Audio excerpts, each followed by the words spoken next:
Hey everybody, welcome to Metal Movies and Brewskis Live. I'm your host Matt Burke. Tonight we got a lot of really cool stuff lined up for you. It's been a crazy week, a lot of stuff going on. It's Halloween time in the air. It's actually been Halloween in the air for a minute though, but yeah, you can feel it. It's closing in.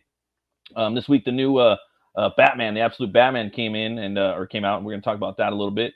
I was reading that and got some stuff in the mail too, man. Some books I backed a while ago. Can't wait to read those. One of which had some characters that didn't expect to see in there, which is pretty cool. And it's a pretty well known gentleman around the crowdfunding industry. So he's dropped stuff in like little breadcrumbs along the trail. I'm not really going to get into that right now. I am thinking about doing a review on his book though pretty soon, and it looks very interesting. But yeah, we got some metal news for you guys right off the bat. Let me show you what's going on with that. It's pretty interesting actually. It's a comic book um adaptation of the American Psycho, and that's the one with Christian Bale, not the book. So that from my understanding, it's out right now. But to coincide with that, there's actually a soundtrack. So I think that's pretty fucking cool. Um, there's a it's Ice Nine Kills, Kitty, Pussifer, and more. So if you guys don't know Pussifer, that's the lead singer of Tool, Maynard James Keenan. And as you can see right there, that's the graphic novel cover, one of them. There's a bunch of really cool covers. Sumerian Records has been rolling out singles surrounding the American Psycho comic series over the past few months, and now they're releasing all of them as an album. Sumerian Records will release the American Psycho comic series soundtrack as well as the hardback graphic novel. That's fucking cool, man.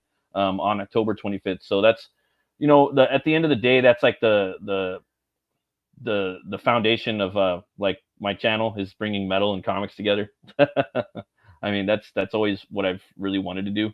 Metal movies and brewskis and floppies. And this is cool. I love it when things like this are, just comics being made and metal, metalldom. We are beyond excited to present this soundtrack as a true celebration of music and storytelling, brought together by some of the most talented and dynamic artists in the industry today, said president of Sumerian Records, Nathan Yoakum. This project is a testament of the power of collaboration, and we can't wait for the fans to experience how these things complement the world of American Psycho in a bold and electrifying way. It's more than just a soundtrack. It's a journey into the dark and thrilling atmosphere that the series embodies. So right here, the soundtrack is comprised of Pussifer. Obviously, you're going to have Keenan at the top. The Algorithm. Nine Kills, Perpetuator, Carpet Brute, Unlike Pluto, Whirl and the Serpent, Dynamite Weathers. Let's see what else we got. Charlotte Sands, Kitty. Remember Kitty from back in the day. Ramsey and let's see here.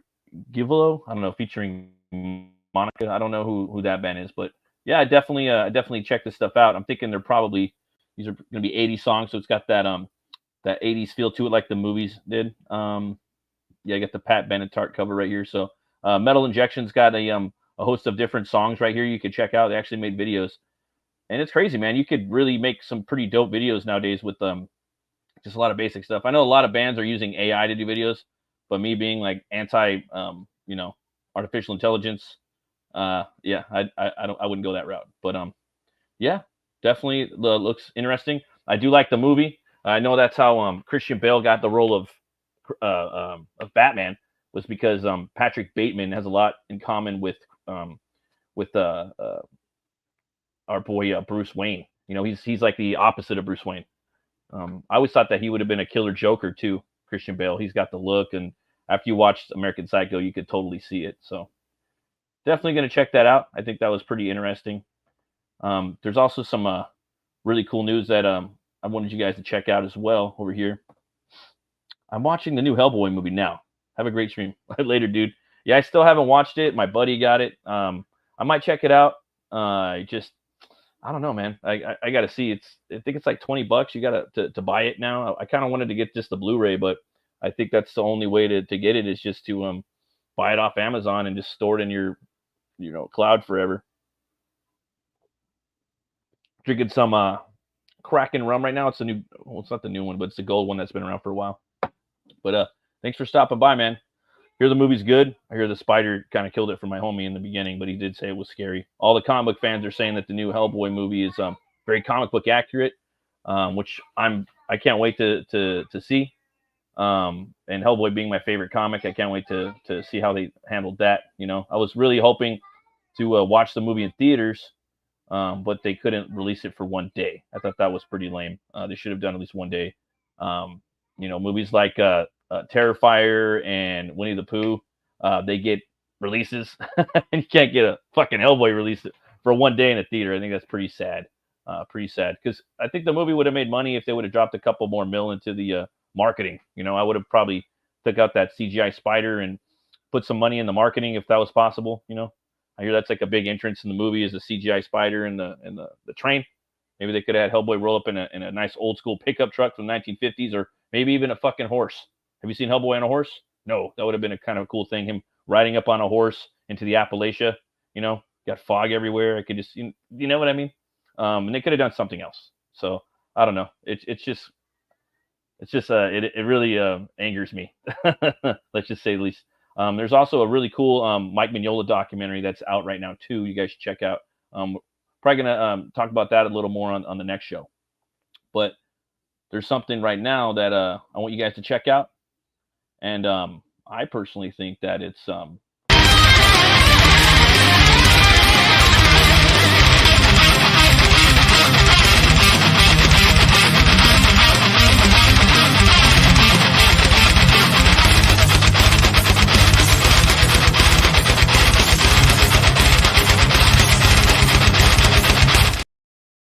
definitely metal as fuck.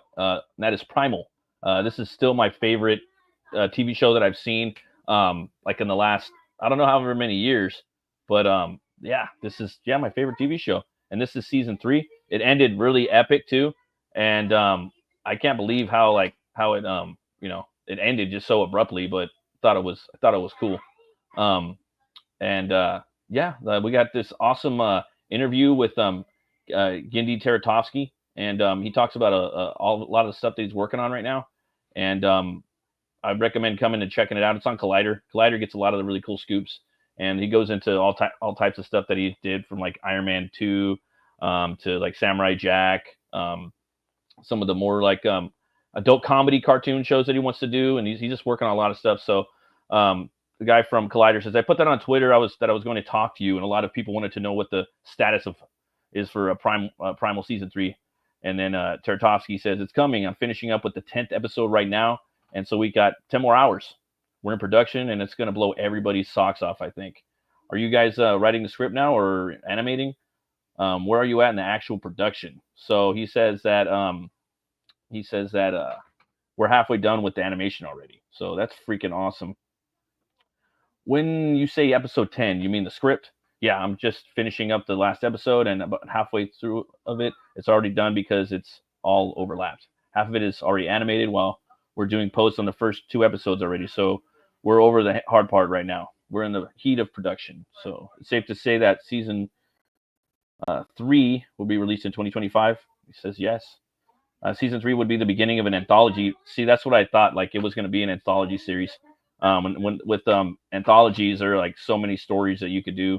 So yeah, and that's true, man. I can't wait to see where they take the character. You know, if you guys haven't seen it, I really don't want to like to spoil it. But what's up, Brian?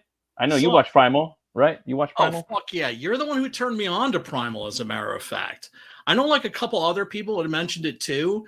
But Primal was one of those shows where it's just like, dude, have you checked that out? Dude, have you checked that out? No, and it's finally just like, okay, God damn it. All right, I'll watch it. And then when you watch it, you feel like going back in time and bitch slapping your older self for sleeping on this shit, because it's so fucking dope. It's so amazing. It's an absolute masterclass in show don't tell. Yeah. Totally. It's like no dialogue, right? Yeah, none. And when there is dialogue, it's in some fictitious language. Right? Except for the one episode. No translations. Except for the Hunter episode. Remember that one? And that one was good. That was some good horror. That was some good horror. That one. It was. Oh, no, yeah. That was, and I think, you know, as much as I'm gonna miss Spear and Fang, because those were such great characters, that one episode, that one off, that one shot, about these English gentlemen who are talking about the primal nature of man and then dealing with like an escaped maniac. Yeah, right. And having to get raw with them. Oh yeah, right? That was crazy. And even the main guy that was like, no, I'm not going to go to my primal, you know, right rage at the or whatnot, very you know? end. Yeah, he's the most primal. He's the most primal of them all, you know. Yeah. So I think that's an indication of where he wants to take this. And the thing is, as much as I'd love to see more Spear and Fang, he's the creator. And if he's not feeling that, then I don't want him to do that. Yeah, I want him to do whatever he's feeling, because this motherfucker is a treasure. Oh, he really is. Yeah. He's reached that point. It's kind of like Aardman Animation. I'm trying to remember Nick Park, the guy who does Wallace and Gromit. Like when he did Chicken Run, I was like, all right, yeah, and and the Curse of the Were Bunny. I was just like, yeah, you're like one of those dudes now. Like you should be knighted or whatever. You know, the equivalent is like here in this country. It's the Presidential Medal of Freedom. So Tartakovsky, I'm assuming, is American. Deserves the Presidential Medal of fucking Freedom. Just for Primal. Yeah, Primal, man. I'm like still waiting for merch. You know, I want my white T-shirt with blood all over it, and you know, and I do think that they need to move on from Fang. Like, you know, I mean, there's a lot, and the whole anthology is amazing. You know, I'm always talking to people about anthologies just as an idea for comics and for movies and cartoons and shit. Like, you don't really see it for cartoons, bro. I mean, you do see it in movies and comics, you know? What I'm wondering is, are these going to be original stories? Or are they, which is what I think he should do, start going back and adapting some short stories? Oh, yeah. That would be kind of cool. Like classic short stories that we've never seen turned into movies, or, I mean, stuff like Occurrence at Owl Creek Bridge. Do you know what I'm saying? Like just historical events. Yeah, and there's just fucking so many. There's just so much stuff out there. Yeah. Are they going to bring some new stuff? Is Tartakovsky's writing the entire thing? Yeah, he's writing it, and it's going to be out like at that time. I think that he is going to bring in some historical stuff. Maybe there was some Viking reference in there. One of the characters. Oh. I don't want to say his name because Leif Erikson. It holds a personal thing in something of mine. I don't want to put the name out there because then somebody else might something with it. Something in the ether, then people start swooping it up. But I do know everybody's all about Vikings now, so it's just kind of like, well, this is like my one little patch of land. Just let me keep that. Yeah, and I've been fucking with Vikings my whole life, dude. You know what I mean? So I've been waiting, like, when are they gonna make a fucking Viking movie? I know. All I had was fucking Pathfinder with Karl Urban for years, and the 13th Warrior with Banderas, but I still wasn't happy. Like, I'm barely happy with the Northmen and the Vikings TV show. Like, I still want more. I'm still not happy. You know. Shit. The first 4 seasons are pretty dope, but I'm still not happy yet. And it's funny because I like Northmen, but I also like a little bit of the exaggeration with like Pathfinder's Vikings, where they're not historically accurate, but they look fucking dope. No, they're more like Frazetta styled, you know? Yeah. Because that's the way they were depicted, like in old Viking movies. Like the classic Viking movie is The Vikings, right? By Richard Fleischer with Tony Coitus. I don't know what the fuck they were thinking. Hey, a lot of Scandinavians like cite that as the best Viking movie. They still like that one the most, you know. It is. Have you seen it? Too. Yeah, back in the day, dude. And fucking Kirk Douglas, the Chad. There's a scene in that where they put out the oars on the ship, and he does this thing where he's running across the oars. I don't know if this was a thing that the Vikings actually did. It wouldn't fucking surprise me. Seems the kind of thing that crazy motherfuckers would do, right? Just for shits and giggles when they're bored. Yeah. And you see, and it's just like no fucking stuntman, no fucking wire work, no nothing. It's just fucking Kirk Douglas out there just jumping all around on those fucking on those oars, and then of course dropping his ass in the water too. Well, they were super strong back then, They had different strength that like not even the strongest man in the world now could really comprehend the things that they could do, with their spears and like they're Earth, they're holding these things, not even the Vikings like the Huns, from 3 years old. They were riding horses before they were walking. You know what I mean? Yes. So and shooting, they were doing that, but they're also shooting bows and arrows at age 4. Yes. You know, when they had the Hunnick bow, that was just flat back. Yeah, it was the greatest mounted archers like in the history of the world, like better than the Japanese or even the Chinese. Yeah. Shit. Yeah. Fucking badasses, without a doubt. So there's so much shit that you can mine, right? Do a Viking story, do a Mongol story, do a samurai story. Do a medieval European knight story, do a barbarian story, do the fucking Battle of the Teutoburg Forest, right? Barbarians versus Romans. I've seen some people like putting out like they're like some dude on I don't know if it was Twitter or if it was on TikTok or Instagram, but he's doing his own spin. It was like a futuristic kind of like Cable or type, Snake Plissken type character. Like, this is my shit, I'm just throwing it out there for Primal in season 3. That's nice. Cool. But it's like I think he's gonna do his own stuff. You know what I mean? So we'll which he should be doing. Be doing. It's just like when you fucking knock it out of the park like he did with Primal, I'm just like, motherfucker, I don't care what it is that you're doing, I'm there. Yeah, pretty much. Like, it made me want to go back and watch, some of his other stuff. But oh my god, Primal is just so much better than everything he's done. Oh my god. And just like, and it's funny because I know you were thinking, a lot of other people were thinking the same fucking thing I was thinking watching that shit. Yeah. And that was, god damn, he would do a great Conan series. Yeah, he's like made for Conan. Oh my god. Pay him, I'm sure if you paid him enough, he would do it. Like, most people would do things, for the right amount of money. And I wouldn't imagine that he would be like, nah, that's not in my wheelhouse. Right. Do you know what I'm saying? Yeah. After fucking, because there's a big leap from like the Powerpuff Girls to Primal. Samurai Jack even, like Samurai Jack even, right? That's when he really first emerged, I think, as like a talent to watch. Yeah. But now he's there. Now he's like in that. It's like you watch the trajectory of certain artists. Right, like Damien Leone, right? Got to see Terrifier 3 the other night, How was that? Very good. Yeah. I didn't like it as much as 2. Oh, okay. I liked it better than 1. My main beef is that it kind of ends on an open ending. Because I was thinking, do we really need 4 Terrifier movies? And you watch this and you realize, oh yeah, we do, because this is kind of a part 1 of like a 2-parter, right? Yeah. So it ends on a cliffhanger. So it's just like, yeah, there's another one coming. At least the 4th one, huh? Yeah, but I mean, Leone had like a $1 million budget, I think, for this, or maybe it was 2, which of course is nothing, right? Yeah, that would be the budget for like what Mad Max was. Yeah, back in like the 1979, which was like $250,000, right? And it looks so much more professional than the first 2 movies. I could tell, like, yeah, way more like it's in the trailer. But it's every bit as depraved. It's every bit as twisted. It really leans in to the religious horror subgenre, like even harder than the last one did. Like, they just come right out and say it. They use the D word, demons. Oh, okay. Oh, okay. Right.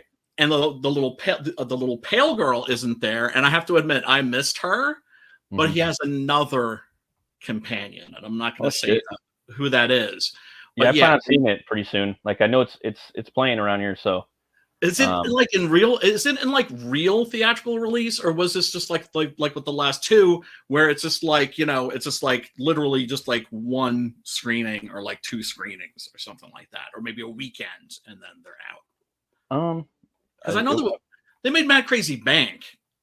Yeah. Right, and the theater chains are fucking hurting. Yeah, well, I mean, like, you go to Fandango.com and it's the top movie that you see in the front, so it's in front of Joker. It's gonna make more than Joker.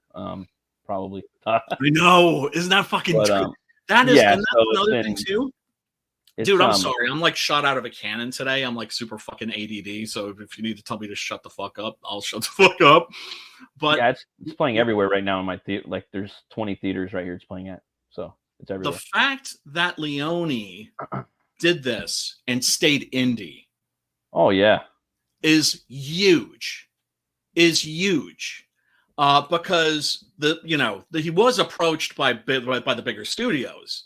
They would have been idiotic not to, right? Yeah. Like, Oh, hey, yeah. well, we want Art the Clown. He is now, without a doubt, like the slasher hero for Yeah, he's the new Jason. Like, a lot of people don't want to hear that, but he is. He's the Krueger new or something. Yeah. He's like Jason, and he's like The Shape, Michael Myers. Yeah. together. He's one of those. He's on the Mount Rushmore.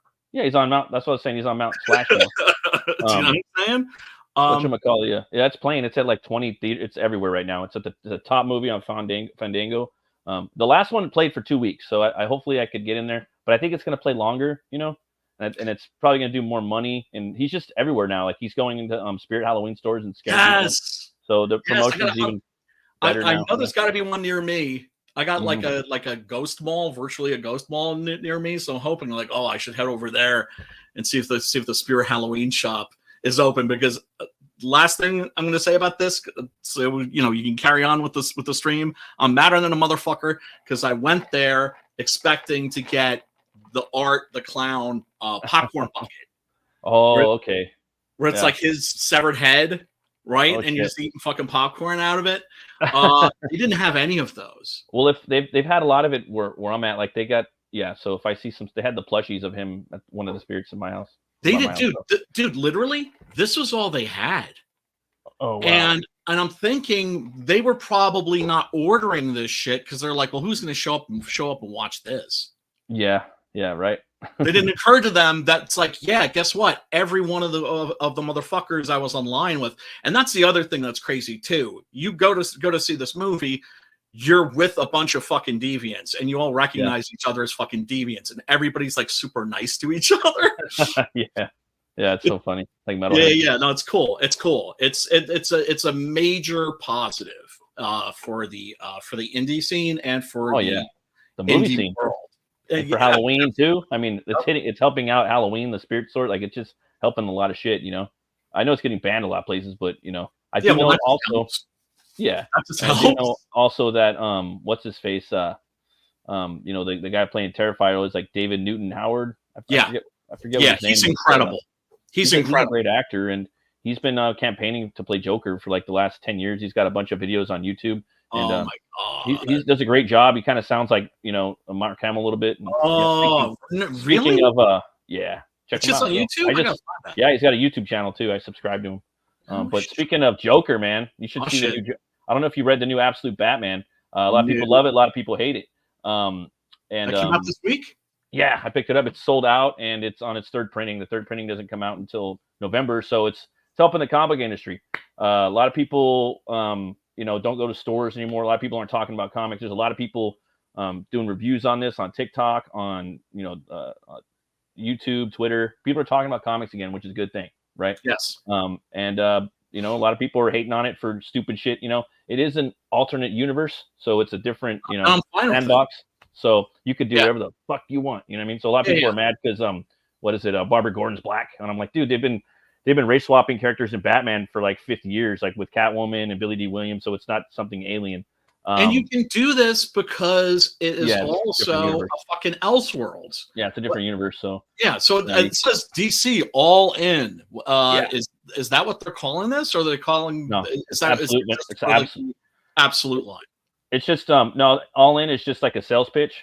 Basically, it's just part of like a logo branding thing that they're doing right now, kind of like New 52, or you know what I mean? I know. Well, yeah, so that's all it is. It's a New 52 branding. So this is All In, but the Absolute verse is an Absolute DC verse, so it's something totally different, Right. And this Batman dude, like spoilers, like he's self-made. He's not rich. The Joker in here, he's a multi-billionaire. He's part of the top percent, the 1% in the world. He's they call him the Joker, and he doesn't laugh. That's why they call him the Joker.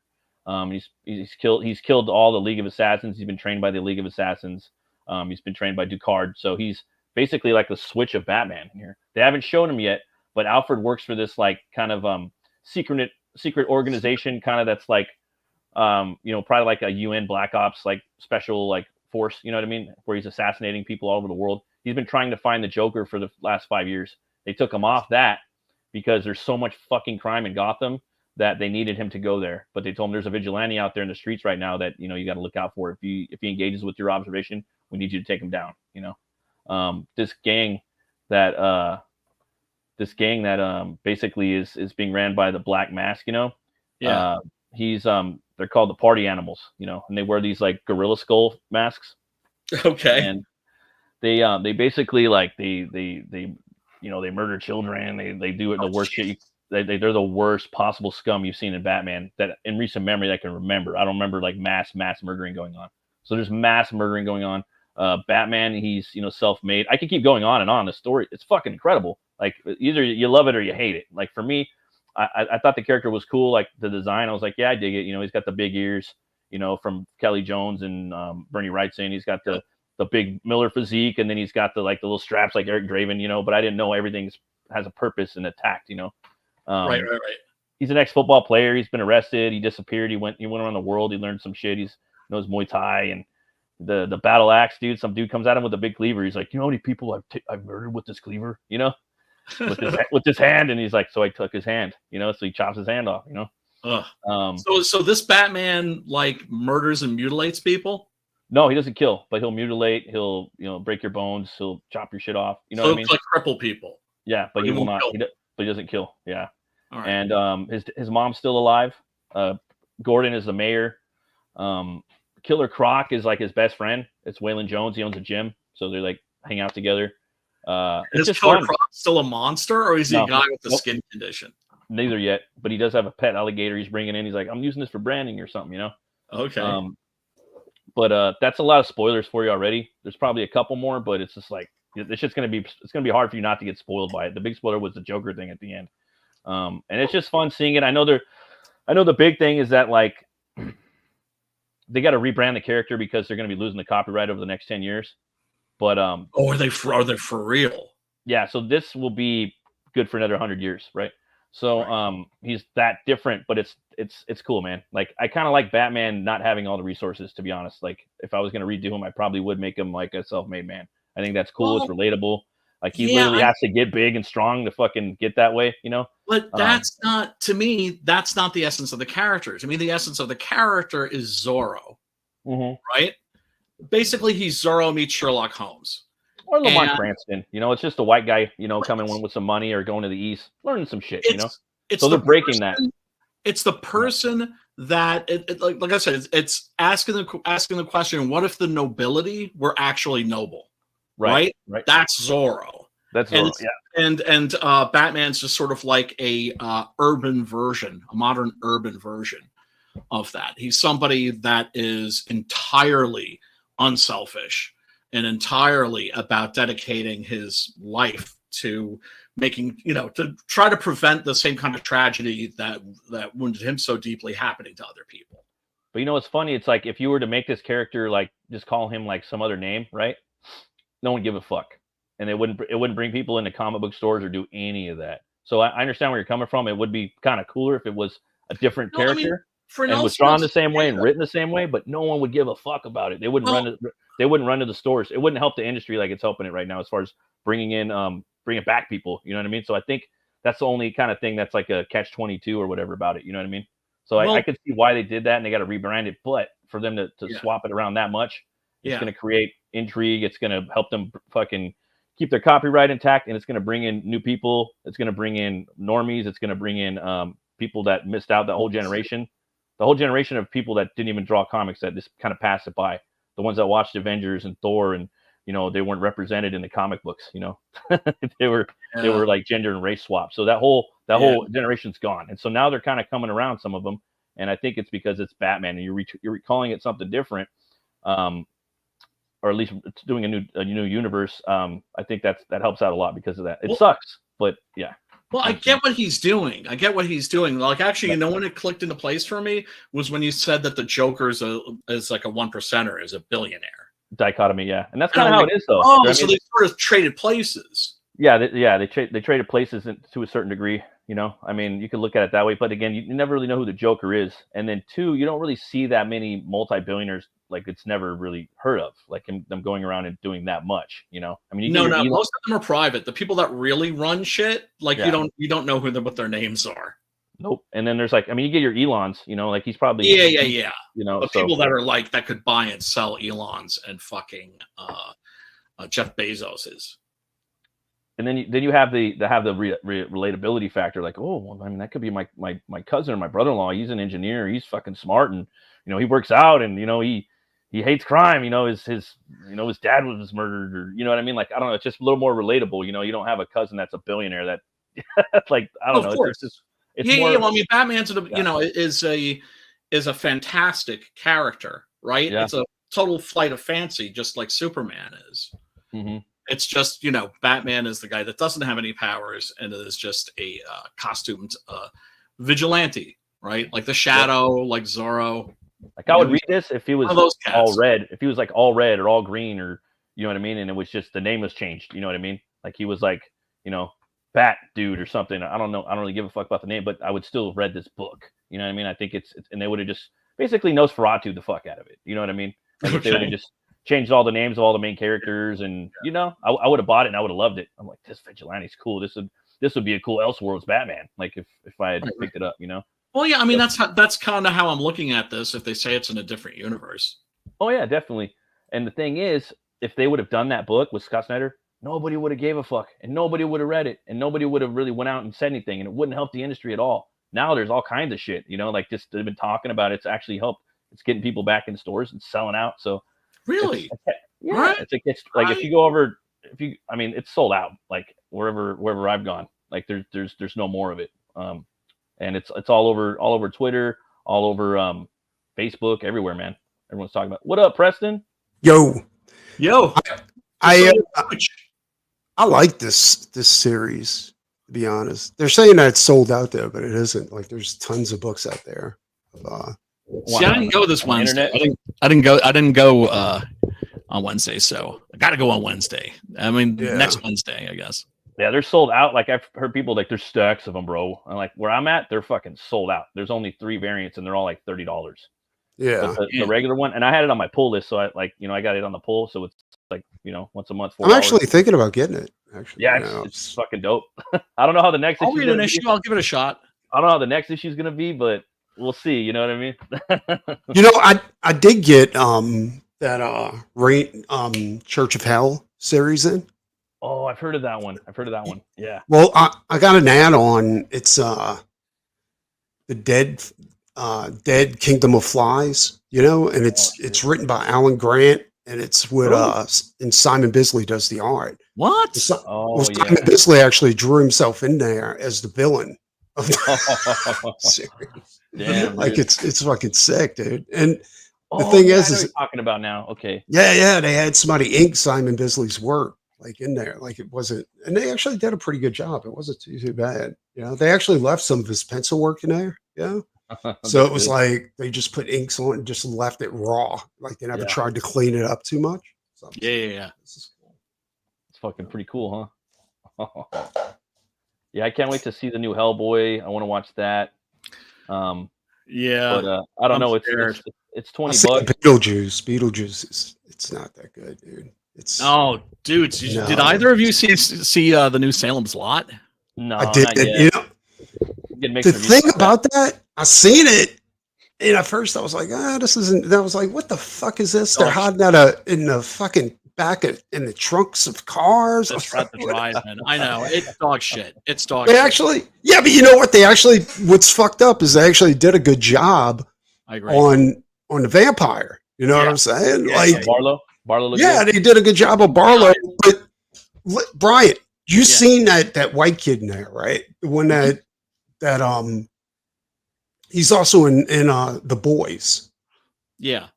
Well, I don't know when this was filmed, but it must have been filmed like 5 or 6 years ago because he's a teenager now. Oh yeah, he was like, this sat on the can for this. Years, right?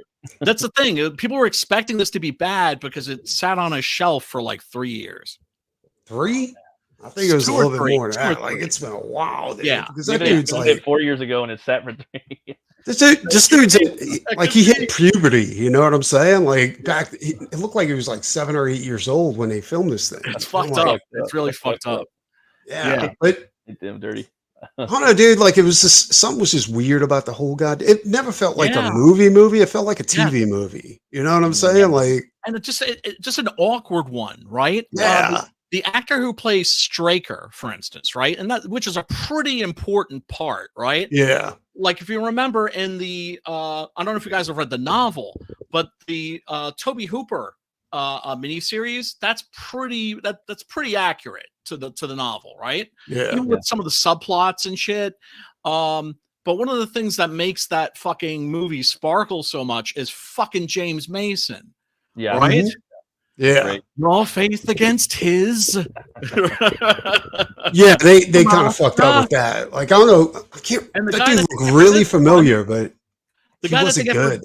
The one that they got for this one is just like He's creepy, but not in a good way. he's You not know what even- I'm saying? Like, he's like Nick Offerman. It's like Nick Offerman. yeah, So what It's just about like- the second remake? Is it better than the second one with Sutherland and Howard? No. Or Rutger No. Hauer? no, it's nowhere near as good as that. Even with Rutger Hauer, like even though he never did, like he wasn't a very visually scary vampire. He was still Yeah. good. You know what I'm Yeah. saying? Intimidating. Like He's intimidating. Yeah. But- Crawling on the roof Rutger like Hauer. now, I will say this: like Beetlejuice, it just like I was expecting Beetlejuice to be cool because they had a lot of the same cast members, you know. Yeah. But Beetlejuice himself, it almost felt like he was like a B character in the whole movie. You know what I'm saying? Oh, he And- was definitely. And Winona Ryder, like, I think they really fucked up with that too, dude. Like, it just wasn't good, dude. Like, it was. Well, they tried to keep her like looking exactly the same as she still did in the first movie. Still looks really good, man. She Nah. still looks really good. I mean, maybe that's It was because I'm kinda- an older cat, but yeah. Well, she looks like a really old version, but they put her in the same clothes that she was in when she was a little girl, you know. And I'm like, that's not really. She should have outgrown that phase. Yeah, that's what I'm saying. Like, it wasn't. And now her daughter would be in it. Yeah. It wasn't fun or funny. And I was like, did Tim Burton direct the first one? Because he never did a good job on this one, dude. Like, it was really bad. You know, it was like. Here's the thing about Tim Burton. He has said, I wouldn't know a good screenplay if it bit me on the ass. Yeah, but does he know a good director if it bit him on the ass? Because he never did a good job at this, dude. Like, He hasn't made a good movie in decades. the movie I kind of liked it. dragged on. You know I what I'm liked the saying? movie. Like, Yeah, it just no, I mean, dragged on. he's been I done. thought it was dope. I liked how they showed his origin too. I thought it was funny as fuck. And the whole I like, haven't they didn't seen show it. Beetlejuice Like, that much. That was it's- a request of Michael Keaton. He's like, do not put me in the fucking movie too much. Yeah. Because if I like, there's What? so much lore about this. Yeah, there's so much fucking Yeah, lore that about makes this movie sense, that once actually. you have him in there too much, it fucking Yeah. kills it. I disagree. I love lore. I love the cartoon, if not even No, more I than the didn't. movies. And I was like, I want to see more Beetlejuice. Like, I love Well, all the fucking cartoons. I was and shit. expecting like Beetlejuice from the first movie. Where he was like real dynamic, and he was like, while he's talking to you, he's grabbing her boob, you know, or something like that. Yeah. And it was nothing like that. Yeah, it was like so watered down. Like it wasn't. Then it just dragged on. I mean, there were funny parts like with Bob, you know, when they dressed Bob up to look like Beetlejuice. I was like, well, that's fucking funny. Bob, You know what I'm saying? Like, when he's a shrink. I think yeah. the best scene is when he's a shrink and he has him in there and he does all that shit. You know, like he Yeah, impregnates her and yeah. he gives her a baby and their water breaks and spills all over the place. That was cool, like the Beetlejuice baby. Like I said, Yeah, there's that was parts of it that's funny, but then when they give like the origin of Beetlejuice, and he does it all in Latin, Yeah. I'm like, Yeah. what the fuck just happened? And then he starts singing, you Yeah, know, the and he's dance like, number. yeah, and That they did a couple of dance numbers, and I'm like, all right, I'm out. Soul Train. I was like, I can't do this. Okay, so Matt, you had fun with it, and Preston, you like did not have No, fun. I fucking loved it, It's- dude. I'm not gonna. Dude, I had so many good expectations for this. Me and a wife, like, we're like, Oh, you gotta this say is your- gonna be great. Yeah, Yeah, this is say your gonna be shit. awesome. And it Always just, zero, baby. Always Yeah, zero. no, that's it did not live up to the thing is that I wasn't expecting a better movie than the first one, but I was expecting something comparable, you know, and this just Sure. wasn't as like I'd watched the first one over and over again as long as I Yeah. didn't have to watch this one again. Yeah, So, that one. I'd watch Salem's Lot 3 again if as long as I didn't have to watch like Beetlejuice. That one was scarier too. And it was scarier, and you felt it because you're going into the netherworld with the Maitlands, right? And it was Yeah. scary from them, and it was a new thing, you know. And this one, you know, the dad, you know, like some people know that he was a pedo in real life, so you're like, fuck yeah, he's dead. You know what I mean? That's why they had him in there. So you have no feeling for him. You want to see him getting fucked up in the afterlife and eaten by shark, you know. I did like that. Like his gravestone was a shark fin. Yeah, and they're still trolling him like fuck you, pedo, you know, and then ways through set design. And another good element was the boyfriend, right? Like her daughter's boyfriend. Like I was like, nah, this dude's dead. I was like, he's not alive. He's totally fucking dead. Yeah. What gave it away was the parents. I'm like, okay, that's either the Maitlands, because the way she moved around the kitchen was exactly like Gina Davis almost. So it's either the Maitlands to a certain degree or something, a spinoff of the Maitlands kids or something, or something else is up because they're not showing their faces. That tipped me off, but I was tipped off before that, right? Because I was like, nah, something's weird. But I was like, this dude, you know what I'm saying? Like everything's stuck in the 90s. You know, I was like, what the fuck's that all about? You know what I'm saying? I was like, nah, one, bro. I hope we get another one. Like just one more. They're over it. They don't want to do it. And I like Willem Dafoe's character. He just drinking the coffee and just like throwing him in. I kind of hope they don't do it because it's just gonna ruin it. Yeah, I like, you know, just leave it where it's at. Don't keep beating this fucking dead horse into its fucking, you know, ground beef. Just leave it. Don't fuck with this corpse anymore. Oh, dude, you know that they have, you know, absolutely no fucking scruples when it comes to that sort of shit, right? I mean, that's why if I watch this, I'm going to go in and I will watch it, zero expectations, because we're talking about Hollywood now, right? And we've been fucked so many times, and we've been baited and switched so many times. The thing that I'm hearing is dope as fuck is the new Daredevil. Supposedly the new Daredevil series, they were going to do it Disney style. Oh yeah, and then they reshot the entire series to make it like the net, so that it's a continuation of the Netflix series. I've seen the interview with it's fucked up too, like hard R gore. Yeah, it's going to be fucking awesome. If they make it anything like the Netflix series, it's going to be crazy. That was like the best comic book adaptation ever, pretty much. The best Marvel property they've done since Blade, in my opinion. Dude, they had the best fight scenes. Best Marvel villain ever. D'Onofrio just kills it, you know. And the Kingpin? Punisher's coming back. Kingpin's coming back. That's the only thing coming back with his fucking with his you know his prototype costume in the new one. So that's gonna be cool. I hate fucking John Bernthal though. You know, I realize a lot of people like him in that part, but he's all right. He's too much. It's too much Stallone. He brought too much Stallone. If like he would be great in like if they reboot the Rambo series, put him in that. Yeah, I think he's too small because he's too. They need to put him on like trying to get his fucking lip to run down his neck. You're not talking about the dude from The Walking Dead, right? Like, Shane. Yeah, he's just too tiny, dude. He's not a big dude. Like he's a midget. You know what I'm saying? Like I can't really like he's got the right attitude and the right look, but he's just like I can't take him serious. You know what I'm saying? He's too angry. The Punisher is not a hot-blooded killer. He's a cold-blooded killer. What up, Bill? You know what I'm saying? What up, he's Phil? like he's an Iceman. You know what I'm saying? And he's a fucking martial artist too. That's the thing. He could go He went toe to toe with Daredevil and Captain America and held his own. Right. Yeah. So that means he's like and that's the Punisher that I miss. I wish they would bring back was the one that would do backflips off of like the battle fan and shit like that. And, you know, that was just so much more physical that, you know, would run in blasting, but then also would just do a fucking standing sidekick to some motherfucker's jaw. Yeah, he should be like Scott Adkins, in my opinion. Like, I think Adkins has the look and the moves for it. You know, he's very stupidly, criminally, like, fucking everybody should be smacking themselves. They should literally be like having smack parties with drinks for not hiring Scott Adkins as a dope ass comic book character. You know, that's how fucking Batman. Dumb dumb Hollywood is. You're not hired that fucker to play any dope ass superhero. You know, for sure. So stupid. And they put him in like Doctor Strange as like a little fucking martial arts wizard in the background. Like, get the fuck out of here. You guys. But he did have a really great part in the last John Wick. I think that's kind of put him on the map because also that's a real character performance. They need to hire him for Batman and they need to hire Newton or whatever from Art Brown. That's what I said on Twitter. Hire these motherfuckers, cut the check. There you go, James Yep. Gunn. Yeah. Get James Wan to direct it. Yeah, get Wan to direct it. Fuck around. You're done. You know. Yeah. But I don't know about you guys though, but I feel like What's the time? It's that time.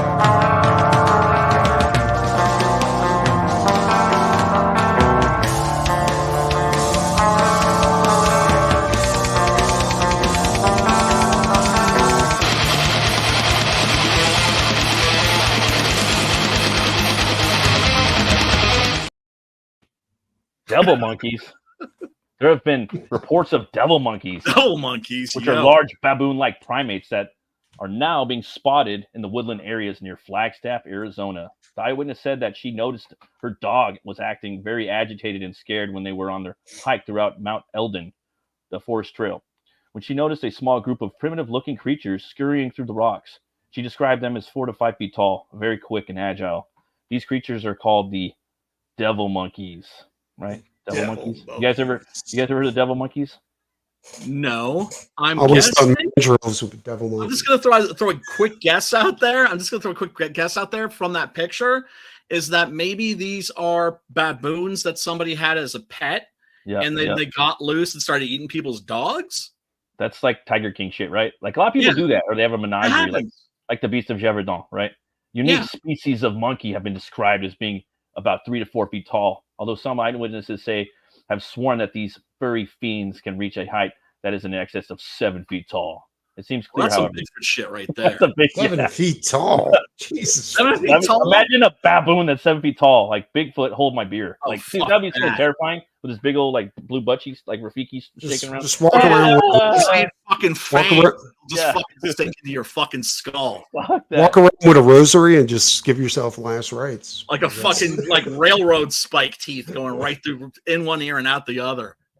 Yeah, and then they said this larger version of the beast are actually describing a run-in with the prototypical hairy humanoid and not the smaller one, more primate-like devil monkey, unlike the legendary gorilla like Bigfoot or Yeti. These creatures, which have been seen throughout the American South and Midwest and far north as Alaska, have been described as shaggy, canine-faced, baboon-like creatures with powerful, almost kangaroo-like legs, and a trait that they share with the South America's notorious goat sucker, chupacabra. Damn, these guys are fucking crazy looking, bro. When I saw like the looks of them. Whoa! Like, yeah. All right. You know what I'm saying?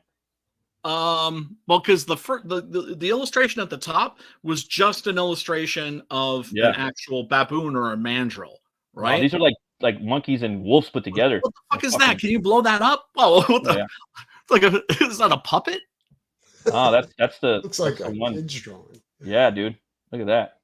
That's kind of scary. I wouldn't want that coming at me. They got a movie coming out about these too. I don't know, but that one's pretty frightening. They have a couple more out there, but not too many. Like it seems like a new or I don't know. It hasn't really caught on yet. But there's been a lot of sightings of these, so you can come and check them out on here on Crypto Wiki. You know, Legend Carcass. Yeah, look at that. Ooh, scary. Yeah, I don't know. It looks like some roadkill. You know, that's what I'm saying. And here's like a movie, Devil Monkeys, coming out. That one looks kind of cool, kind of low budgy, but something to check out. You know, there have been movies before. At least one movie I could think of where it was about people getting attacked by baboons. Baboons are scary, man. Then there's that other. Yeah, they're scary. There's another one that's like a baboon. It's not a baboon though. That are pretty terrifying. I wouldn't be afraid of like one baboon. I'd be afraid of like a bunch of them. I've seen Terrifier like is kicking ass in a movie theater. Like it's killing it, destroying it. Sure is. Yeah, dude, I didn't get my fucking popcorn bucket. I went there and all I got was this fucking cup. And it's kind of cool. I'm not going to lie. It's all right. But I wanted the fucking Art the Clown popcorn bucket and I didn't have any there. And I'm big mad. I'm trying to go see up. No. And yeah, nobody threw up or fainted at the screening I was at. But like I was telling Matt, you go see that in a theater, you're there with a bunch of other deviants, and everybody knows that everybody else there's a bunch of deviants, and you're all kind of looking at each other and snickering. He wants to know if you enjoyed it, Brian. Oh yeah, very much, very much. I didn't like it as much as 2, but I liked it better than Terrifier. So the main thing I don't like about the new one, the stuff that's great is great. A lot of really long, good, creepy shots. A lot of moments that made me go, a lot of great horror imagery, right? Which is something we don't get enough in contemporary horror movies. And the kills are gnarly. Daniel gets it, bites it especially hard. Chris Jericho bites it hard. Oh man. yeah. But it's my only real beef was that I liked how it expanded the mythology. I liked how it basically like I said, leaned into the religious horror aspect. And but the only thing is that it is open-ended. So so it leaves it open for a sequel. Yeah. So it's like a part one. That's but you knew that was going to happen, though, right? I mean, no, not in the way they did it, because they ended on a cliffhanger, right? Oh shit! Yeah. Because at first I was thinking like Leone should just do 3, and then let somebody else direct that franchise and go and do the next thing that he should be doing. So, with this new Terrifier movie, like, was it like everybody said it was going to be, like over 2 hours long? It's 2 hours. It's the Terrifier 2 was like 2 hours and 15 minutes. This is like 2 hours.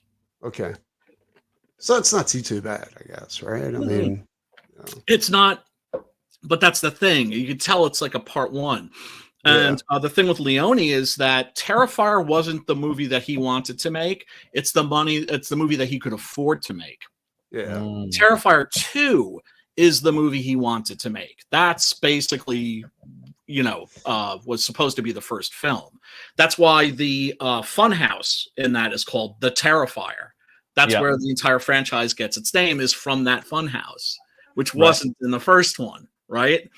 And so 3 obviously is a continuation of 2. It's like the budget is bigger. He had a real special effects crew. He actually didn't have to do the special effects by himself on this one, and he got to concentrate more on the cinematography and working with the actors. The performances are fantastic. Lauren Lavera returns as Sienna. She's fantastic.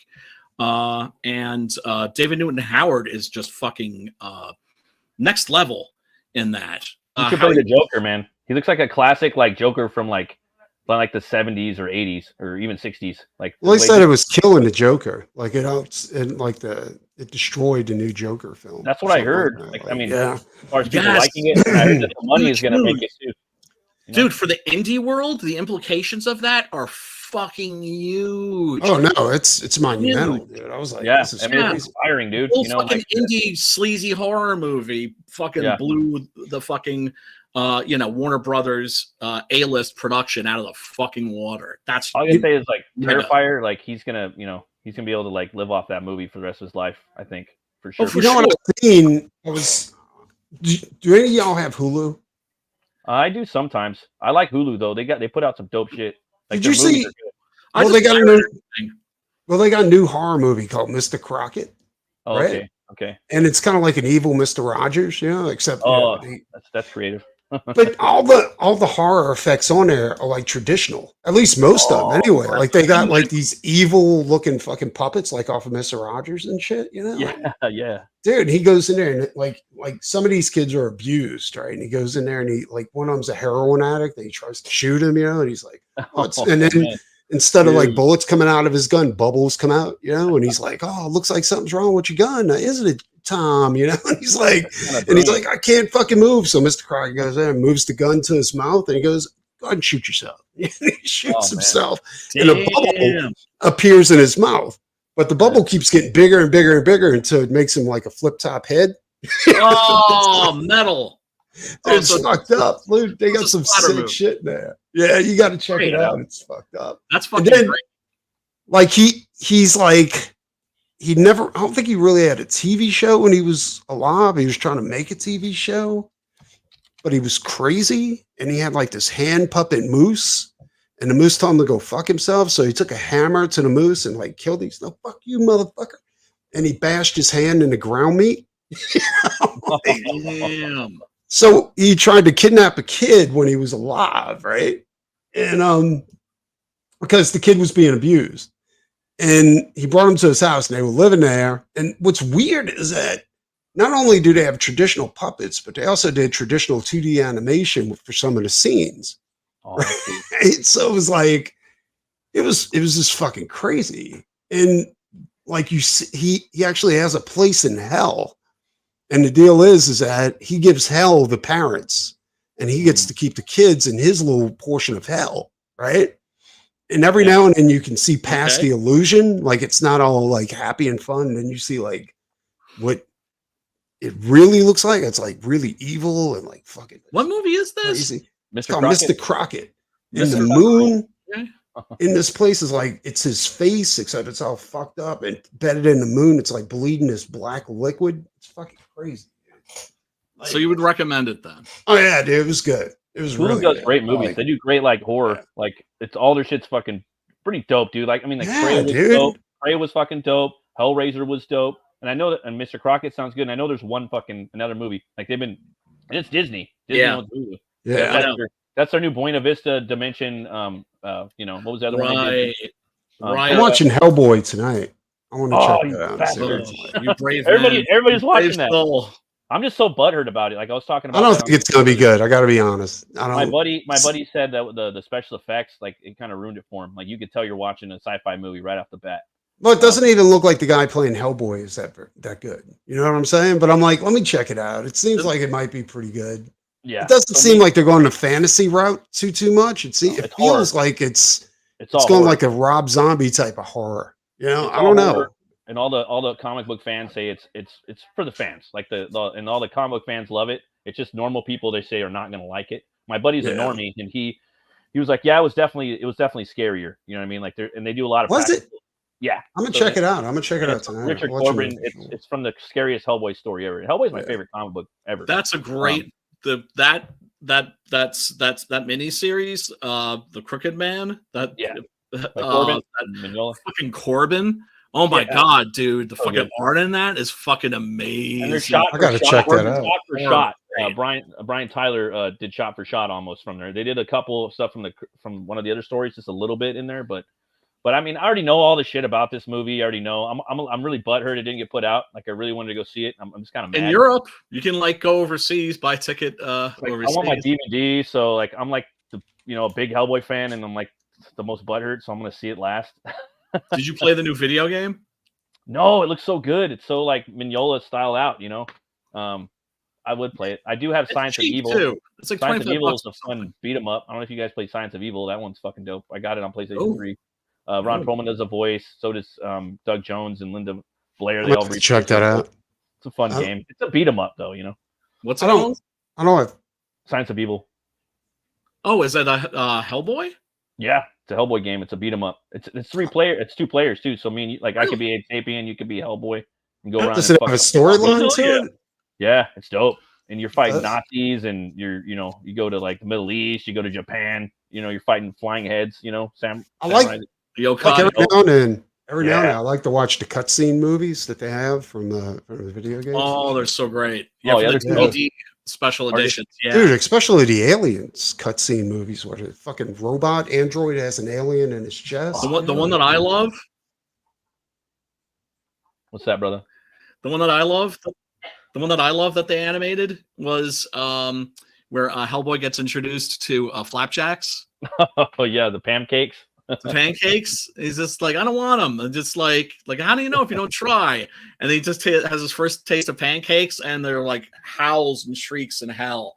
What's It's crazy? like, we've lost him forever. My homie, his favorite Hellboy is the Harbor one. He loves the last one because it was the most fucking metal one. Like he's a metalhead, It And is. a lot of people love that ending. I'm like, but that's not like No, it's like Hellboy. Like the new movie is like Hellboy. I can already tell by the tone of it. You know what I mean? it's just fucking. But I love them all. And you love. I like ending. the animated. I thought The the ending. animated movies were fucking Oh. amazing. Dude. Those are Like, both they were great. Those are both great, but especially was it Iron something or another? Iron Blood and Storm. Iron, I think it was called. Yeah, Blood and Iron was good. Yeah, that was especially good. The one that was in Japan with the yokai and everything, I didn't like as much, but they were both good. And then, of course, the Amazing Screw-On Head. I wish we could have more fucking shit like that. Dude, his whole universe is dope, and this fucker, he just keeps bringing out better and better stuff. You know what I mean? Like, oh man, Mignola's he's awesome, dude. You know, I met him a couple times too, because he's always at Comic-Con. No shit. And, I gave him showed him Bush Cleaver and stuff, and he gave me some yeah. You got to. Yeah, him and Joe Mad and John Boy Myers, all those guys, I bumped into him, got some tips. That's cool. But it's like, damn, dude, like he just keeps coming out with more and more stuff. There's this new Iron Giant Hellboy, like Giant Robot Hellboy. It's a book, Giant Robot Hellboy. He's a kaiju robot.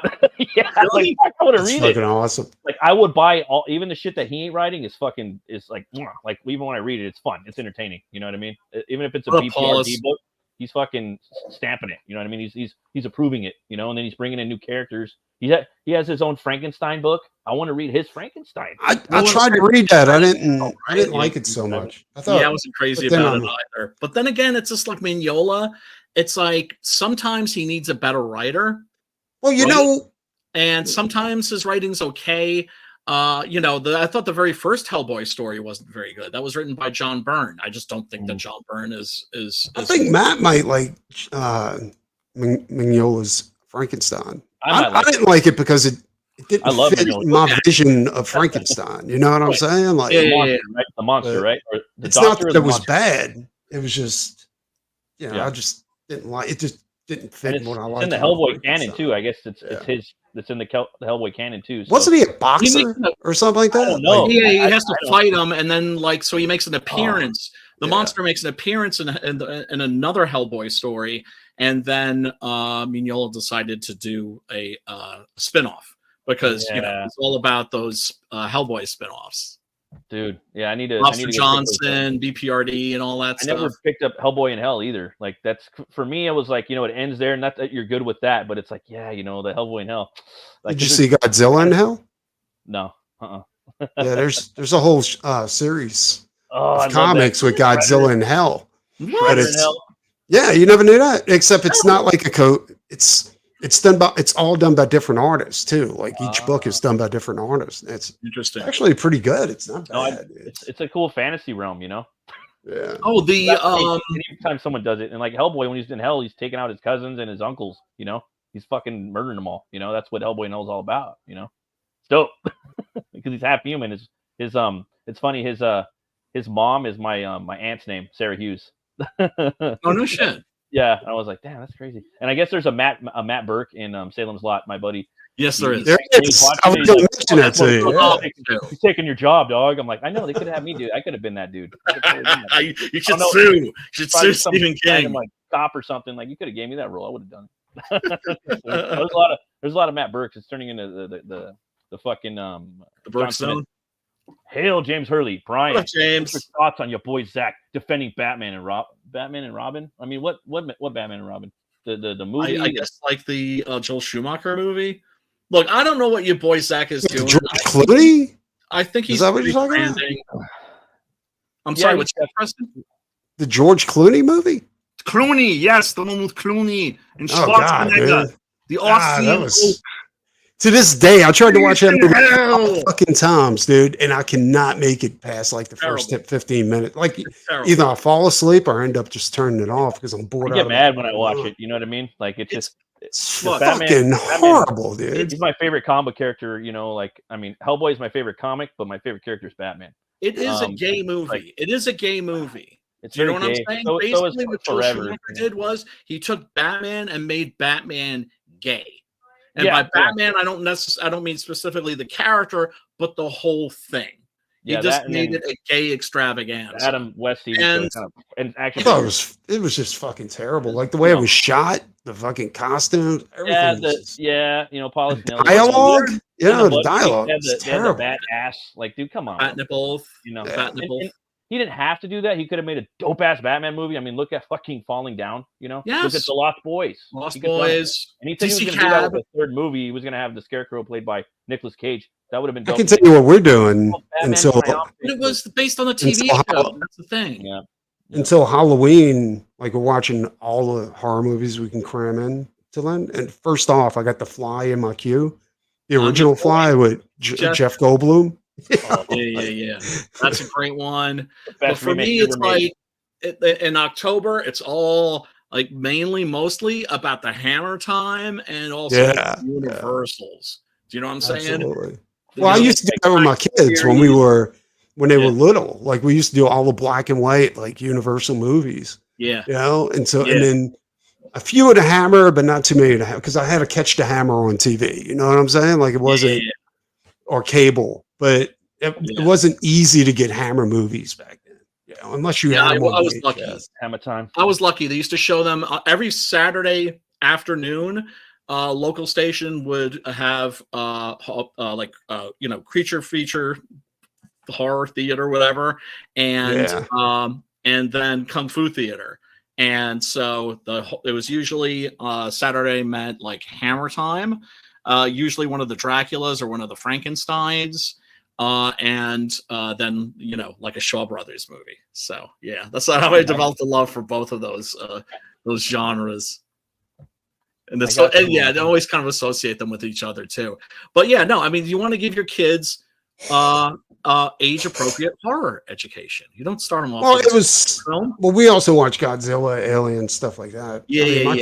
My kids were very desensitized by the time. Yeah, I can imagine. You know what I'm saying? Like when they were little, like I'd be playing Doom while they're on my lap, like watching me play. And my kids, crazy. Like I don't know, like my older, I'll let them watch a little bit of gore, but it's just kind of the other stuff I don't let them watch. As soon as you let them watch a lot of that other stuff, it kind of fucks with their brain a little bit. Well, no, let me be clear though. Like horror nowadays, like isn't the same as horror when they were kids. You know what I'm saying? I mean, Walking Dead kind of changed everything. We're talking about late 90s to early 2000s rather than now, because now it's like anything goes, dude. I mean, you had fucking your boy Leone having a chick cut in half with a fucking hacksaw. Yeah, bro. Like there's shit like that. Yeah, I would never put my kids through that. Oh yeah, no, it's And the new Doom video games. Are you out of your mind, dude? There's you go into weird Halloween stores. If you trick or treat with your kids, they're gonna see stuff all over the lawns anyway. You know what I mean? So it's kind of like you just gotta like educate them on some stuff, but it's hard. This is what I'm saying. Start them out with the Universal. Then you go to Hammer Time. Now they're seeing blood, right? They may see brains and severed heads. And now, Brian, I want you to understand something. Dresses. That's when you find out your kid's orientation. Yeah, but here's the problem, Brian. Like this is the one thing you can understand because I have kids. Mm-hmm. Is that after maybe 11, 12 years old, they fucking hate you and everything that you love. Yep. I know. And like parents know to expect it. Parents know to expect it, but it still hurts like a motherfucker. It's like, hey, let's go watch The Werewolf. Like, and they're like, fucking, I hate that, Dad. Yeah, right. I hate you, Dad. That sucks. Oh, it's gotta hurt. Now give me money and bring me to the drive me to the mall. I got a little something special for you guys. Oh yeah, bust it. All right, it's a new Soilwork song. Check it out. Yeah.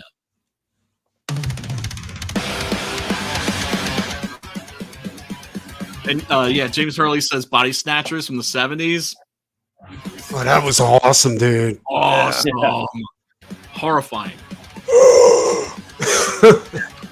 Better than the original. Yeah. Let me get another drink. Right back. Word.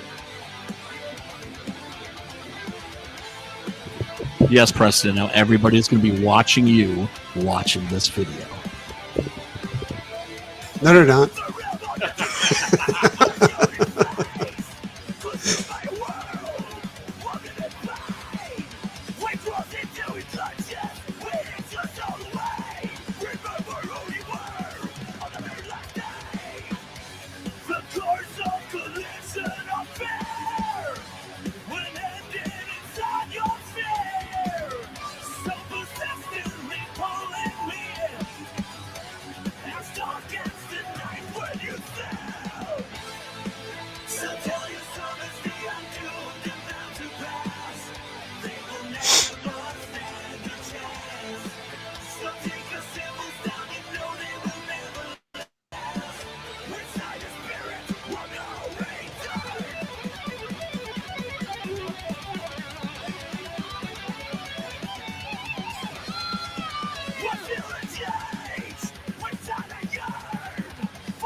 You don't have a problem with getting copyright strikes off of.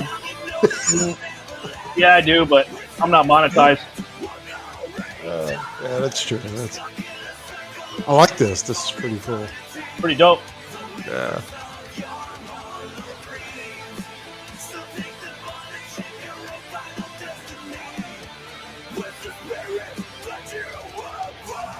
Nice little breakdown right there. That dude's making a new Soilwork sign.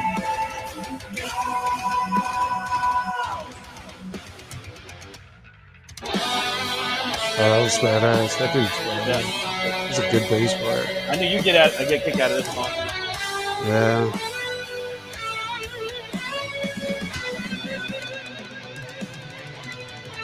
Whenever I write music, I like to write like this, where there's a lot of squeals. I gotta have a solo in every song, dog. I used to do that like back in the day. Now I don't really worry about it. It's more like part of just like I worry about the rhythm nowadays and like the grind. You know what I'm saying? Like,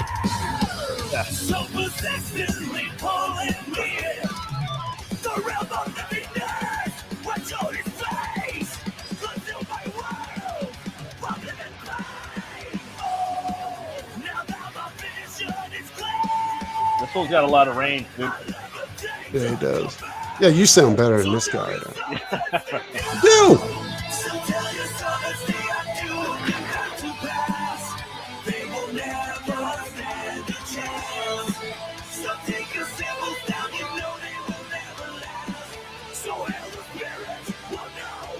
Hot salty nuts. I want to go check these guys out again. Metallica's playing in Houston Really? next year. Yeah. New Lacuna Coil's coming out, I think. On the 15th of next month. I like the outro, the little guitar right there. He was forging the new Soilwork song. The new logo or whatever. No, it's crazy, man. I don't know if you guys follow. French. The what? The guitar player is French. He was in a It's band French. called Scarve. Everyone in that band is almost from a different country. But the thing is, the last guitar player, he wrote the last 3 Soilwork albums. He was a medical doctor, right?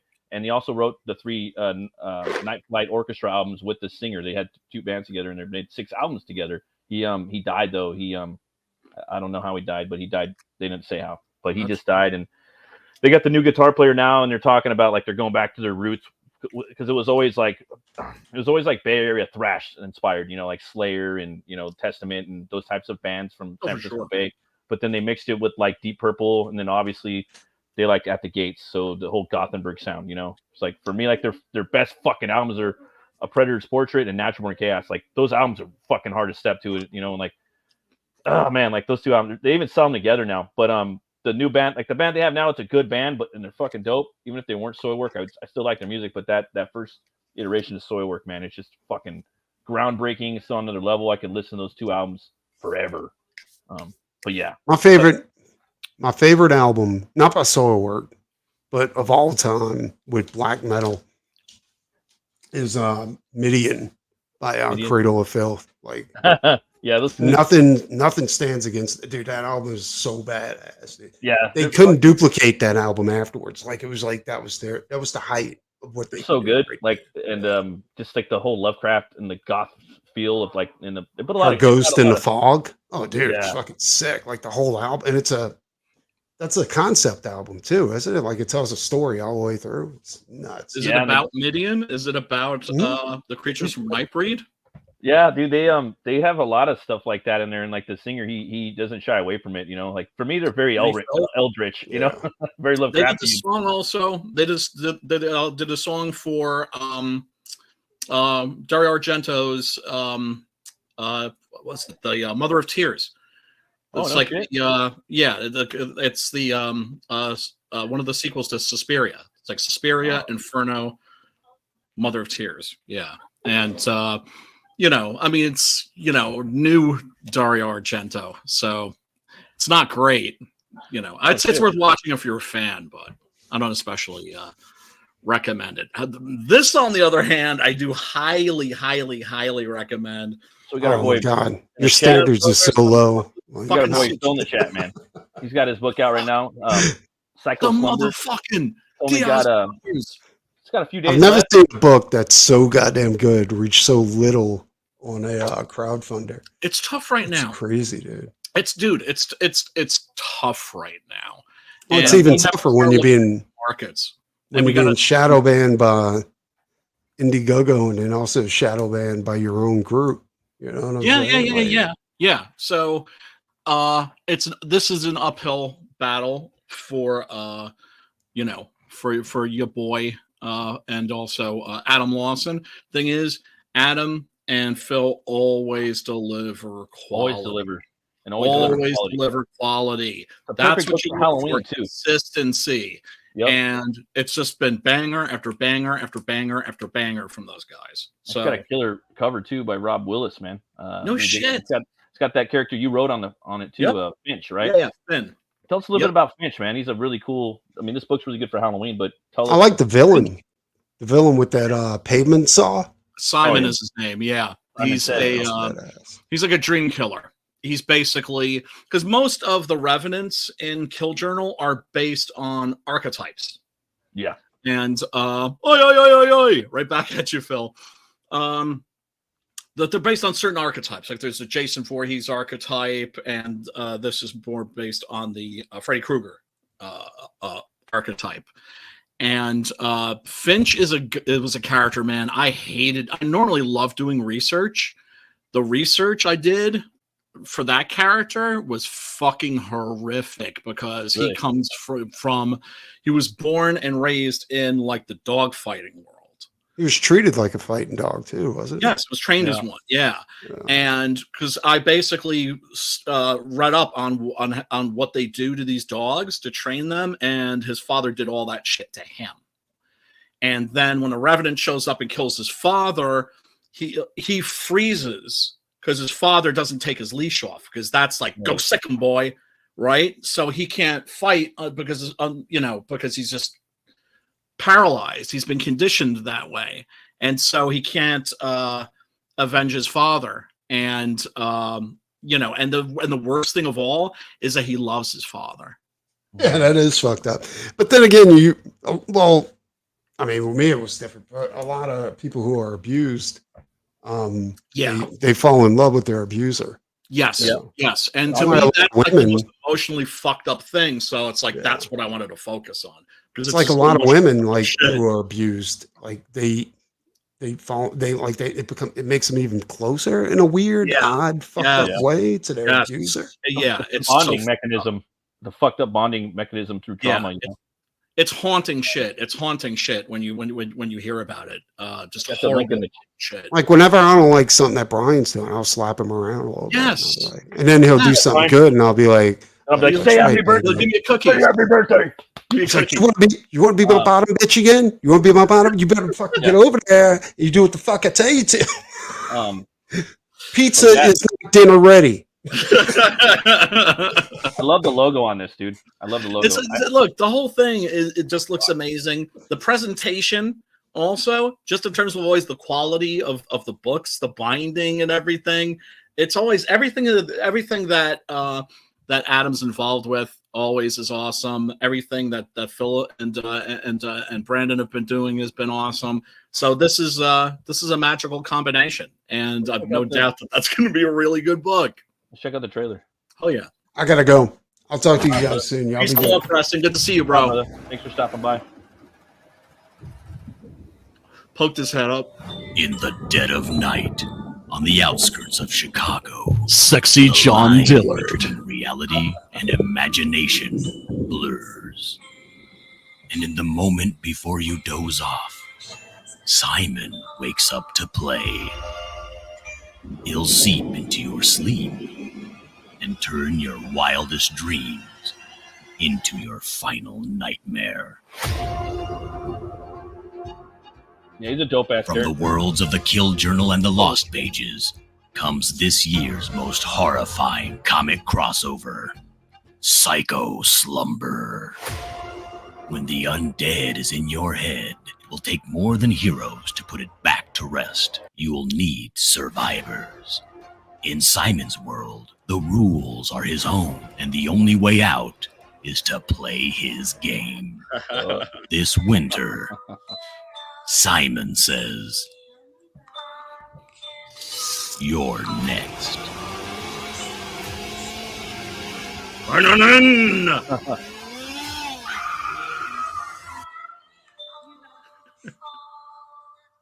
Hell yeah. Yeah, that's a brilliant design for the villain. And like you're just seeing, Oh, yeah, like great. obviously in the cover, he could do more, with his powers, right? Obviously, Yeah, it like, looks very sort of like Bill Sienkiewicz there. but his the things that he could do, I mean the way he looks in it's just his regular form, his human form is fucking terrifying. Yes. Like if you had imagine fucking Damien Leone directing this movie, right? Imagine I how know, dope I it would be, know. right? Give him like a $50 million budget to do it. This movie would be sick because obviously you need Well, that dude, just budget 20. for Krim, And Well, actually, do with Krim. If I was gonna do this movie, I would have fucking I would do all, practical. Practical effects. I'd probably get like a big, Stands tall, in. skinny guy that's strong as fuck, like Peter Weller, but maybe like 6'10", maybe a wrestler. Actually, Put him you know, in who would a be muscle perfect suit for this. Put him in a muscle suit so he can play Krim. You know what I mean? Kind of like what's his name did in League of Extraordinary Gentlemen? I forgot his name. Jason something. But he was in a lot of the Guy Ritchie films. He did that with the Hyde character. Jason Fleming. Jason Fleming. So I would get Yeah. someone like him to play Krim, and I think it'd look pretty fucking dope. Yeah, it would. Actually, you know who would do this great would be Steven Kostansky. That's the guy who did Psycho Gorman. Oh yeah. Oh he's got yeah. a new one out called Frankie Frico, which I can't wait to I can't see. wait And for he's that of one. course also making the Deathstalker reboot. He's on my list now. He's in like my top 4 or 5 for Visionaries. You know what I mean? Oh, for sure. trying to go back and watch The it. Void was really good too. Like that one right there. Like the design. He looks scary, dude. Yeah, he does. He's fucking dope. Power Yeah. tools are always And fucking scary. I love this Diller was on here the other day talking about like he looks so cool. Like you could really just zoom in and see all the detail.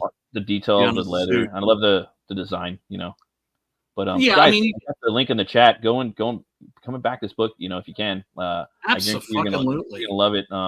The Diaz brothers, they always put out fucking Always dope deliver. books, They always deliver. Yeah. So we're at 6. 6. We're almost at 7. So if we could get to 7 tonight, that'd be fucking dope. That would be. That would be. You guys can come and check it out. Yeah. Psycho And- Slumber. Yeah. And what's funny too is Phil had no idea, and I don't think Brandon had any idea that Crimstone was going to be like the breakout character. Mhm. And there was a bunch of characters. Like I think he was thinking maybe the Masquerade would be the breakout character. But that's the thing, as a writer, you never know what's going to click with people or what's going to take off. And I just remember reading the first Lost pages and being like, "Holy shit! Like Crimstone's not my kind of character. I'm not into. I don't have a special thing for those types of characters. Do you know what I'm saying? Like the Simon Bisley ones. Mhm. But I was just like, that was my favorite story. Like that was actually my favorite character pair, really, of characters out of the bunch. So yeah, happy to see more Crimstone and more Kill Journal too, for sure. I actually like it's hard for me, really. I really like them all, like in different ways. Good. You know what I mean? Because they kind of cover a lot of the different little subgenres of comics that I like and stuff like that. You know what I mean? Hell Like, yeah. I like the Silhouette because he reminds me of like the Shadow and like the fucking. Oh yeah. Not Even- yeah. No, they're all really good. They're all really good. I like Kram because it reminded me of like fucking a little bit of like Freddy and Drop Dead Fred, but mixed with Pit and the Hulk. A little bit of Lobo. So I like that. And then I like the one that fucking Sim did too. Forgot his name. Yes, That Vane, dude was. I He think? looked Zane. He looked like Vane. He looked like Lobo and fucking. I really like Vane. I like the Masquerade. He was dope. Oh, the People also. Wild Card. That's like I the real really like the breakout hit. People. I like the Fucking, People a lot too. The fucking Street Vigilantes, a lot like Daredevil. Yeah, he's gonna have to do. He's gonna have to give him his own book. But that's the Yeah. thing, is he just tested the waters with some Vane. He tested the waters with the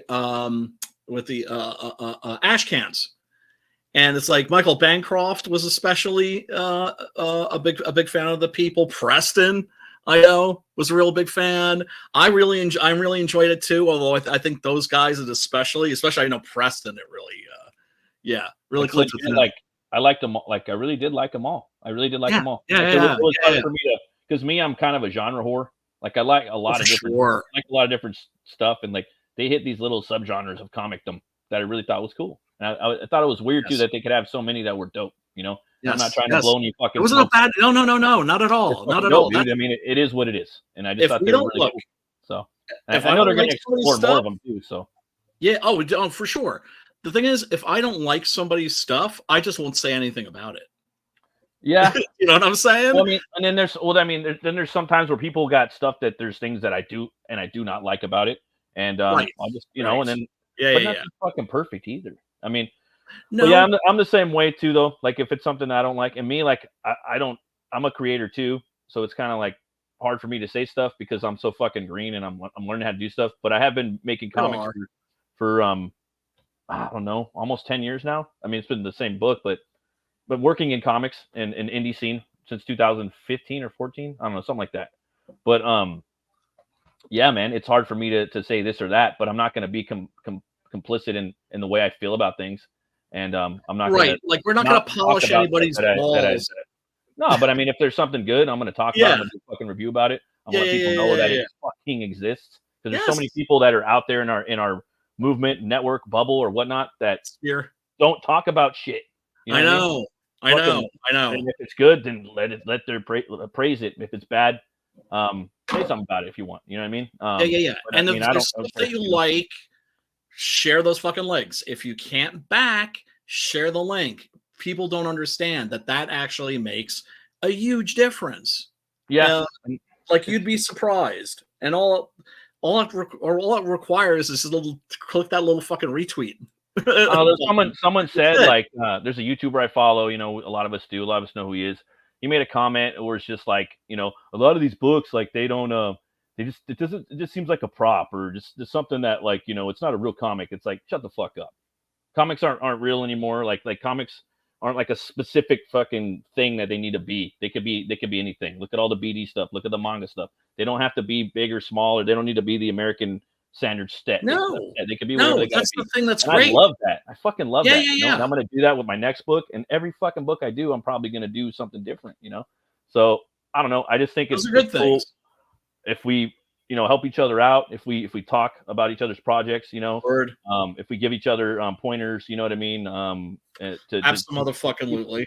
Keep things going. That's why I like Absolute Batman, because it's putting the fucking spotlight on there. If the comic book industry does good, we do fucking good. I don't want to see my LCSs going out of business either. You know what I mean? I'm a Wednesday fucking warrior now. I go there and buy my Conan book every week. It's like $5. Oh, my LCS doesn't carry the fucking Conan books. It drives me fucking crazy. All tides, you know, books rise. You know what I mean? Boats rise. Yes, so it's like, yes. When Marvel's doing well and DC's doing well, then the indies are doing well. When the indies aren't doing well, I mean, one of the reasons why they hate our guts is because they also see us as like competition. And, you know, either I'm not competitive, or I just kind of want to see everybody do well. Do you know what I'm saying? Yeah, there's nothing wrong with that, but we are competing against each other to a certain degree. But I mean, you can't look at it like that. In a healthy way. You got to be healthy about it. And you got to just fucking do your book and put your story that you have to put out there. You know what I mean? You have to fucking do it. You got to get it out there. You know, that's the fucking key, because that's like the one thing that you're never gonna get from fucking the mainstream or the major indies. Passion. Yeah, definitely. We give a fuck. Right here, this artist right here, Splash. This is a kid's book. So this guy, Skunk Artworks, he has done a multitude of artworks for all kinds of books throughout this indie sphere, throughout this I'd say crowdfunding comic book industry. That's what I call it. Crowdfunding comic book industry. That's a good name for it. And he's been doing it for years, you know, and he's an excellent artist. He's very inspirational. I had him on the show a couple weeks ago. And it was awesome. And yeah, man, if you guys could come and check this book out, it's a kid's book, you know. It's got some awesome art. What up, K-pop?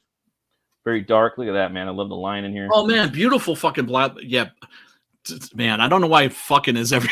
I just cursed up a storm today. But yeah, the art is just, I mean, beautiful, beautiful black and white art. And you get that if you guys want, you can add on the art book by him, you know. And like all good German storytellers, like our boy right here, Skunk, you think of the Grimm's fairy tale, you know, it's dark and it's got some lessons of life to be learned in which this book has. You know what I mean? Look at this. I showed it to my boy, he loved it. So the story, the synopsis: the two rabbits spread panic throughout a forest. All the other animals begin to flee their once quiet home, following the rabbit is in stride. But what they are running from and what they will do when they meet the creatures that they truly fear, that the great mighty lion. So the lion is coming for them, guys. Come and check this book out. It's only $15. I'm going to put the link in the chat so you guys could come. Yeah.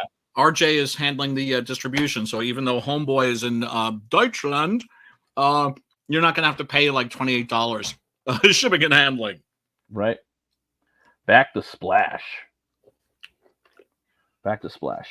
I did, and you should too. Yep. Yeah, and I do love backing these books, you know, and like yeah, I wish I could back, like, and it's funny because no shit, man, like I've been saying for the past month, there's more books in crowdfunding that have been out like in the last 6 months that I don't know, man, that I've wanted more than ever, and I can't get them right now. There was one that Polito just put out. It was Morg Mike. It was like his new Evil Ernie, bro, and I missed it. The campaign closes. His homeboy only does 30 days. So fuck. Well, Dracula's out now too, man. I'm gonna be. Oh yeah. We're gonna be talking about Dracula next week. So. Well, hell yeah. But here's the thing. I just want to say real quick too, is that people don't get discouraged if your campaigns aren't doing as well as they normally do, because shit is hard right now. People we're in a depression don't right have now, fucking money to spend on this shit. Like I've been telling you for a while, like, you know, we're in a depression right now. Yeah. Oh, I wouldn't launch a book right now personally. It's just so fucked up. You know what I mean? It's really fucked up. It's not realistic. You know what I mean? Yeah. Someone like me, it wouldn't even be worth my while. You know, I don't have the reach. I don't have the gas. I don't have the fucking the steam. You know, the smoke. Right. But it will get better. Mm-hmm. A lot of us are making inroads to other communities.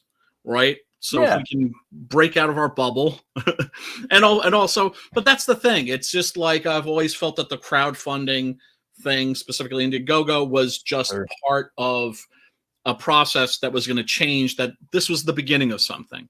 Right. Well, yeah, and like, we all found each other. Yeah. We all found each other. And that's the main thing is that's the main thing is that we created a community, you know, and it is a community. That's what I call it. And I will always call it that. And it was, and it is. But we have to keep moving around, and things are going to pop up and things are going to get taken from us. As far as like sites and whatnot, streaming services, you know, Indiegogo could be here one day, you know, what is it? YouTube could be here one day and it's not. We got to move to Rumble. Rumble could be taken. We just got to keep moving around. It's just pivoting, dude. It's going to be whack-a-mole. And communicating with the community, and communicating with the fans, and communicating, and then getting out there and communicating your project, your IP to other people. And we've all found each other. Yeah, and there's so many industries, you know, and communities that are adjacent to ours that love the same shit. Like you look at wrestling, it's comic books live, right? Metal albums are comic books. A lot of them are concept albums. They're like a fucking comic. That's like the whole point of this channel, is marrying metal and comics, right? But like with the wrestling, it's just like, I remember a friend of mine, like, you know, I was showing him Dusty Rhodes cleaning house in the ring. He's just like, how is it that this like fat guy is beating up these guys? They're all roided out and everything. I'm like, because he has superpowers. Yeah. Bionic elbow, that's a fucking superpower. Yeah. Yeah. Community is a hard word. Community is a hard word. No, we understand. I understand. But it's, look, it's just a label. It's just a name. You can choose, like, go to your book of synonyms and find something else. That's fine. I like community. Like community. It sounds, you know, a lot of people don't like it. A lot of people I don't like that name. A lot of people I do like that name. Yeah. A lot of people said, we're not a fucking community. You know, we're a network. And it's like, nah, we're a fucking community. We've been around a long time. We help each other out. You know, we do favors for each other, and you know, we're trying to help each other out. We support each other too. That's the way I see it. You know, and I try to support people the best that I can, you know, to my ability. Word. Because that's the thing, is we're guys who genuinely want to see our comrades, because that is how I think of the other people that are out there that are doing this. Commies. Right? Comrades Commies. comrades in arms. Comrades in arms. Yeah, right. But for real. But I mean, I've Brotherhood, fellowship, always been community, network, sphere. You know, like this. Yeah. Whatever. You know, Whatever. band. There's a band of us. You say you say tomato, I say tomato. 300 in the band. Semantics. That's all. Caballeros. Caballeros! I like that one. Vaya matar compañeros. My comic. Well, my comic specifically or Brian's, because right now I'm working on a comic with Brian. Genuine. I'm doing 2 more commissions right now, so I'm working on that right now, and then I'm working on my book Hell War. I'm about 60 pages in on that. And after that, I don't know what I'm going to do. I have Butch Cleaver 3 typed up, script stapled, ready to go, but I don't know if I want to do that. That's where I'm at, and I'm not doing any colored. All my next books are going to be in black and white. Brian, where are you at with your books right now? Preston is doing the very last pages of the new 6-Gun Gorilla, so that's going to be done soon, right? Real soon. Hoping to get those books out in December. Hoping to get them out before the end of the year, at the very least. But also waiting on the 15-page backup story that's going to be in that. You know, I can't wait, dude. That artist is so good. I know, Jason Orpheus. Yeah. Oh man, I still haven't got his book yet, or his books. That's another one. You know, I mean, there's the Octopus Cowboy. I mean, dude, so good. I mean, fantastic. Yeah, I mean, and the thing that's funny is that he draws a gorilla in that, and he can draw the shit out of a fucking gorilla, but he doesn't draw a gorilla in the story that he's writing for me, because I'm introducing the first of what's going to be a bunch of characters from the Six-Gun Gorilla universe. I got Blood Moon Stomp, of course, coming out, which I did with Adam Lawson. That's going to be fucking severe. Maxi Diallo doing the art on that. It just looks fucking phenomenal. So yeah, and then Preston and I are working on a bunch of different things right now. And we're working on the Preston. Oh man, Sorugi, the Street Fighter. You guys see what he's got coming? Oh my god. Yeah, you guys are gonna be mad. Yeah, he's got Hell Knight coming out, which was written by me. He's got Nine Devils. Written by yours truly. So yeah, Preston and I have got a lot of buns in the oven. Well, shit, man. I don't know about you. You guys want to play a little game? I got a couple people watching right now. About four heads in here. I was close. Thanks, Keith, for stopping by. It's been a long time since I've seen you, man. I really appreciate it, and I appreciate everyone that stopped by. Thank you very much. If you guys got wrenches, drop links, please, to your books. This is a my stream is a shill fest for your project. So please do not feel scared to put the links to your books in there. Okay. But yeah, let's play a quick little game real quick. Okay. Oh yeah. Like Mr. Stevenson from Beavis and Butthead. Okay. Where was it? It was Lumberg. Need you coming on Saturday. Okay. Like Gary Cole. Haley Lundberg. Oh man, Office Space. If you've never worked in a cubicle, if you've never experienced cubicle life, that movie is only half as funny to you. It's twice as funny if because all that shit is like on the fucking money. Abso-motherfucking-lutely. Black Metal Decode.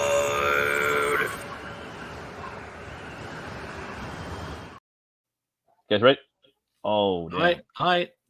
This is an easy one. Can you guys guess this band name? What is the name of this band? No,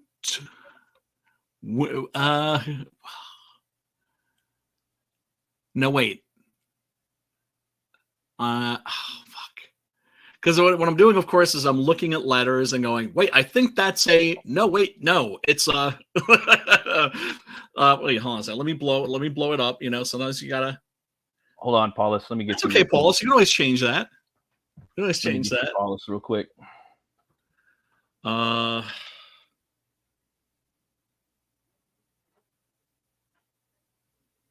Okay, I see wind or wind. You're getting closer. Wendigo? No.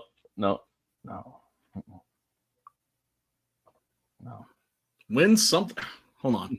Like moving away. Let's see. Where you at, Paulus? You know, I can't make out the last couple of letters. I'll let the chat keep looking. Yeah. Dun, dun, dun, dun, dun, dun, dun. By the way, in the meantime, check out my sweet Dracula versus Frankenstein Blu-ray. Wait, what? Is that by Al Leon? Adamson, biatch. If Is you've never seen this piece of filth, it's fucking amazing. It's Dracula versus Frankenstein, which is like a real sleazy like drive-in movie from like the 1950s by Al Adamson, who is like a master of like trash cinema, and actually became famous posthumously for being murdered by a house guest and cemented into his jacuzzi. You got wrenched up, Paulus. So if you want to drop some links in there, brother, feel free. Get in there with them links. Get in there with them links, guys. You know, because I do get a couple views.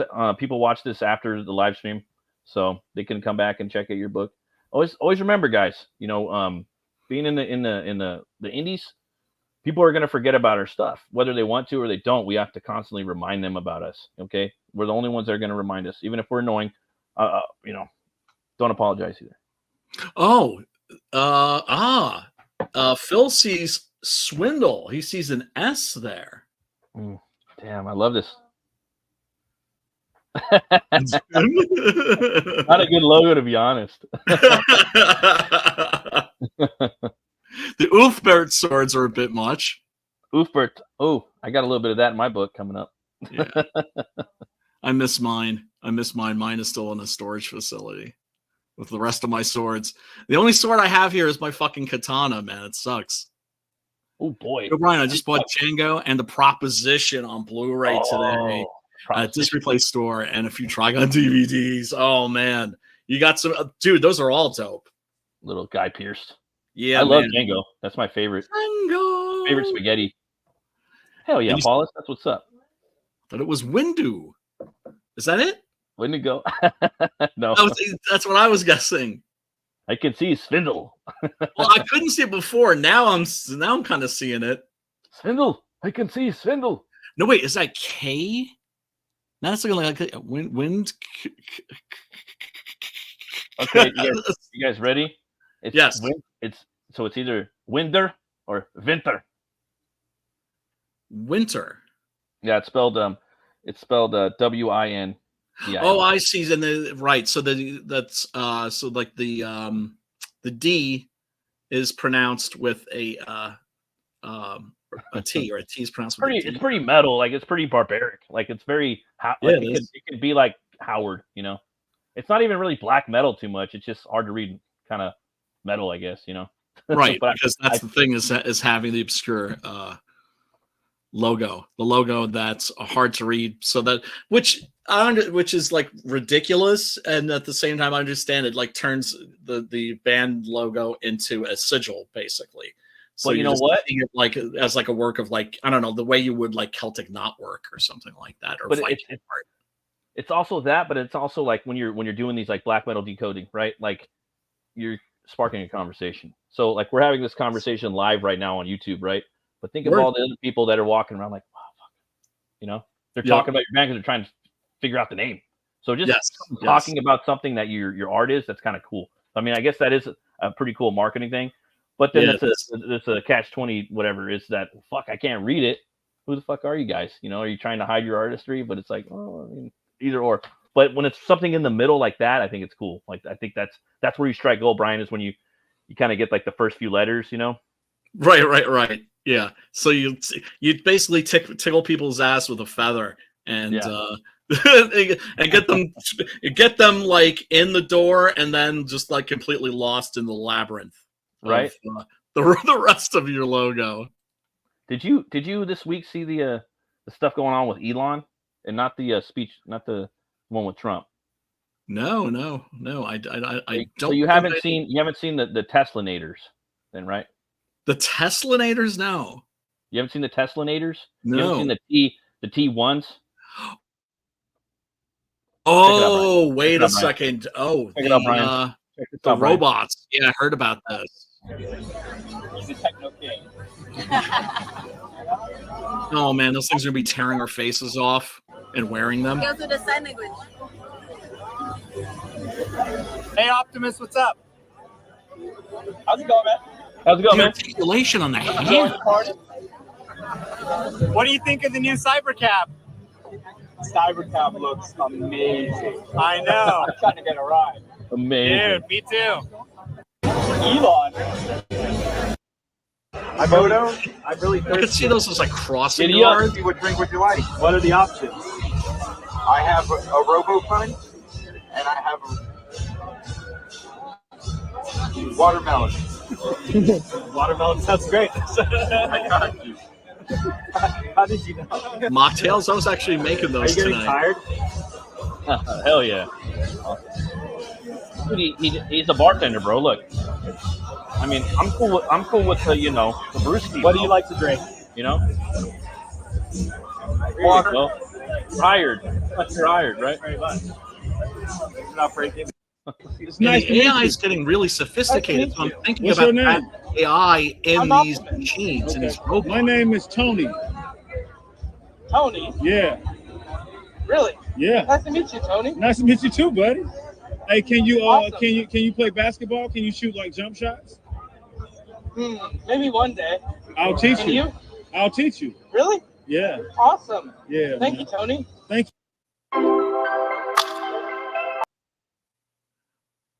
Incredible. So, Incredible. I'm fucking Incredible, dude. scared. All right, Incredible. so we got Now- AI. We got AI fucking cornering us, right? They're cornering the writers, they're cornering the artists. Now they're, Yeah. I mean, they're cornering everything right now. You know what I mean? Like, there's nothing. They're cornholing everything, right? Yeah, they are. Like, dude, what? This is Terminator, bro. It's Teslanator. Yeah. No, it's- but we it's- always it's- knew this was coming. It's the T1. That's the fucking T1, bro. I know. No one's saying anything. It's the T1, right? I know. But we always knew this was coming. But the other thing that Singularity, man. science fiction writers have been writing about for over 100 years is AI, artificial intelligence, right? Where the ultimate goal would be to create something that's actually self-aware. And then, of course, the horror of that is that if you create something self-aware, then that means they're going to be slaves, and then they might not be happy about being slaves. No, and I mean, they might rise up and fucking stick a fork up your ass. well, before we get to this comment, there's been like interviews like where I've read that they ask these AI questions, because I don't fuck with AI, so I have no idea, and most people probably know about this. A lot of people in the chat probably know, but they usually answer like, I don't know what to, I don't feel good, like, because I'm not human enough or things like that, So it's there, you know what I mean? Like, I don't want to sound like a conspiracy guy or like a weirdo. I mean, even though I am. But it can learn. That's the other thing about AI is that it can learn. Yeah. Conversations. Things like that. I will tell you though, dude. Like, to me, it's the singularity. It's it is Terminator. It's almost the Matrix. I don't think we're going to be there in our lifetime, but yeah, dude, I definitely do see the the machines taking over one day, like Terminator shit for sure. Terminator shit. Well, the next step, of course, is fuck dolls, right? Mhm. Because that draws all technology is driven towards two things. One is weapons, right? New and better ways to kill motherfuckers, just to butcher bitches. And two, porn. Yeah, right? no, I mean, it's always That's always like what revolutionizes, Everything. media, right? Everything. A lot Everything. of things, and it makes sense. For sure. Kind of drives the human psyche in some ways. And Yeah. Genuine Comics, if you guys haven't, go check out his Perfect 10 books. Look fucking awesome. His latest campaign looks great. I'm loving the villains in there and the new superheroes. They look really cool. And he also states right here, the bartender bot is not working automatically. By the way, it's moved by someone. Interesting.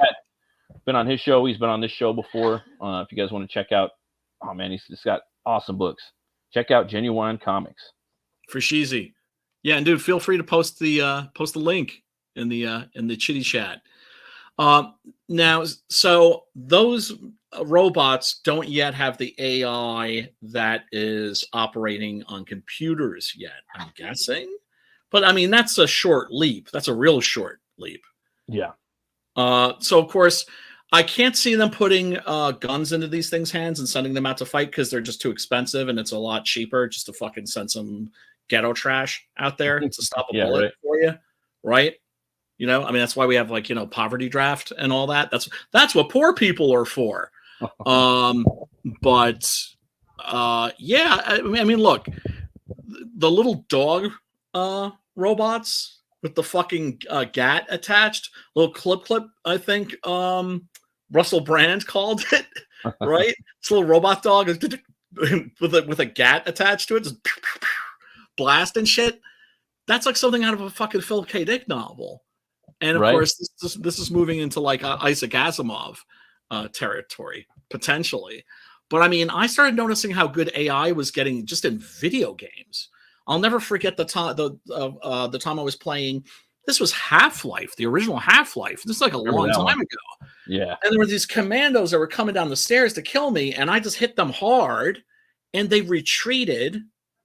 And one of them threw a grenade after himself. So it went bing, bing, bing, and I had to run away before the grenade exploded. And I suddenly realized, holy shit, he threw a fucking, he was like, back up out of here, and threw a fucking grenade to get me off his ass. That's some wild shit.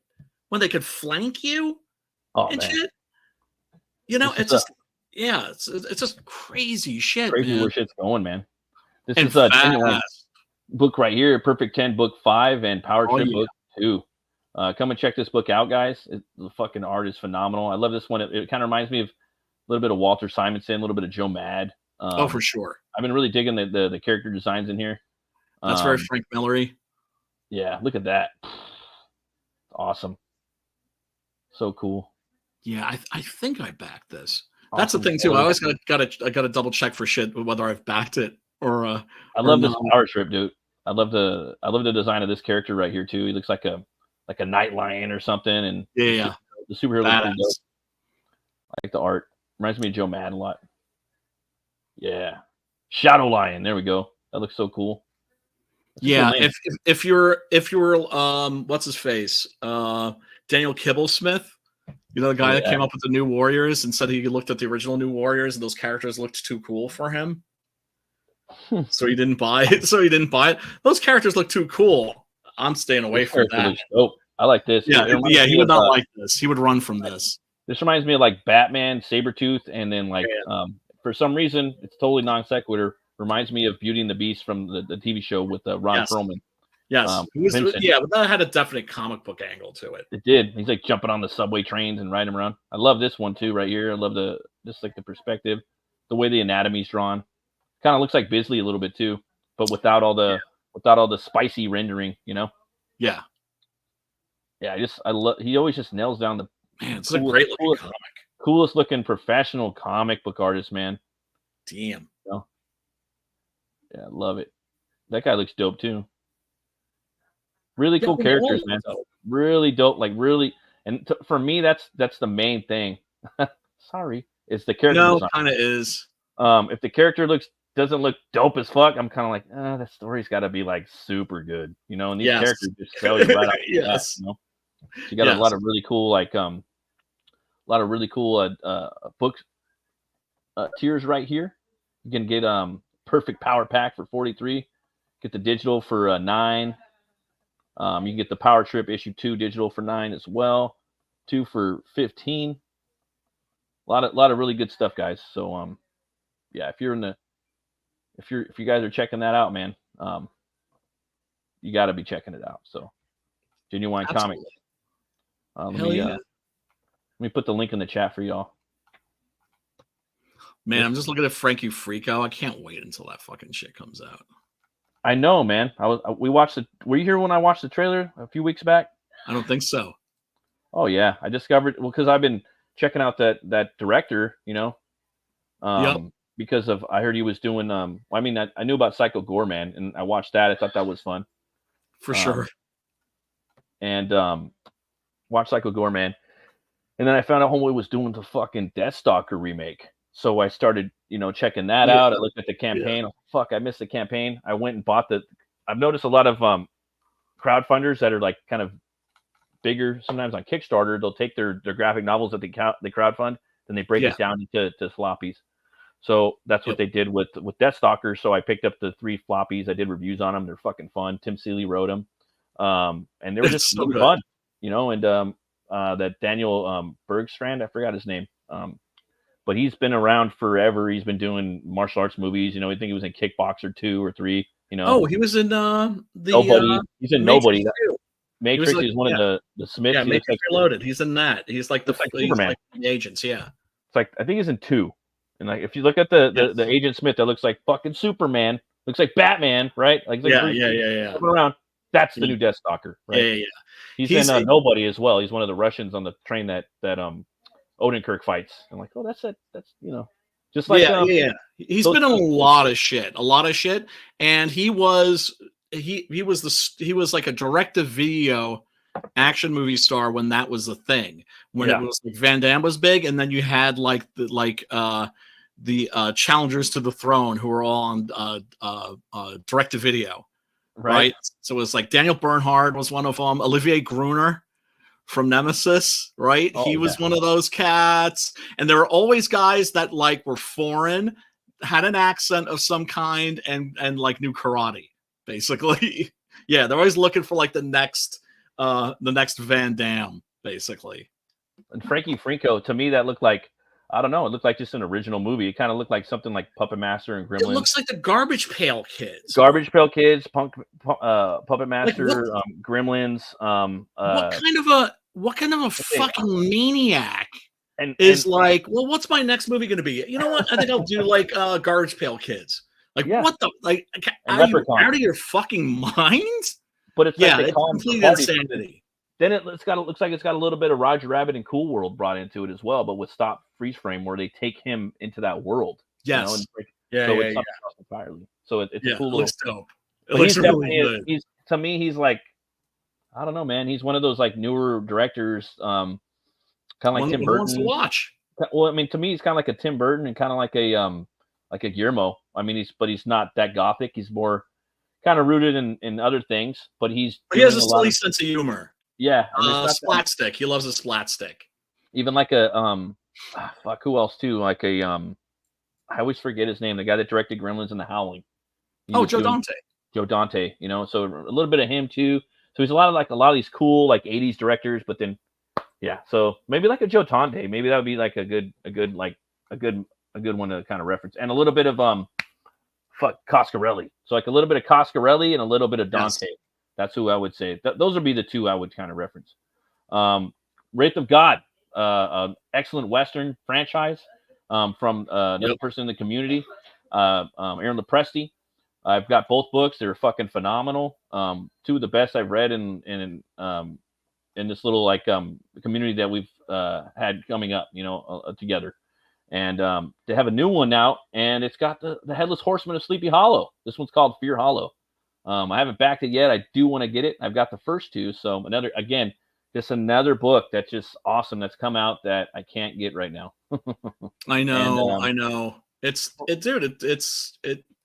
Shit is tight. And I admit I do have a tendency to back the stuff that's more indie, right? I don't get a lot of these books because it's just like, what? How much did that campaign make? Rock and roll. He's good. Yeah. Do you know what I'm saying? Totally, dude. And it's like, I try to get these books over the ones in the store. You know what I mean? The cool thing about but I also like to support my LCS too. Yes, you have to. So there's that, and then they're $5, $4. So I don't really pick up too many titles. Like right now I'm getting Conan. I'm getting the Conan line, but that's like $15 a month. That ain't shit. That's 3 books. And then there's it's not even that. It's about maybe $8 a month. And then because they do the Savage Sword every other month. Was it John's Longbox who had Jim Zub on just recently? I don't know. Zub's been making his rounds though. Yeah, he has. He has. So he's been getting on a lot of shows. I've seen a lot of interviews. He's a G, man. I mean, he's my favorite comic writer right now in the mainstream. For Sheezy.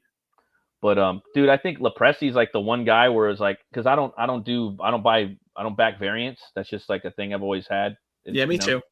And my whole thing was like, well, if I'm gonna buy a variant, I'm gonna just buy another book for somebody else. Why the fuck would I buy a variant when I could buy another book back somebody that needs the funding, and it's another fucking story I can read, motherfucker. You know what I mean? Yep. But with that being said, Lepresi has the best fucking variant. Yeah, dude. he does. He does. Yeah, he does. The best Look, variant. man, dude.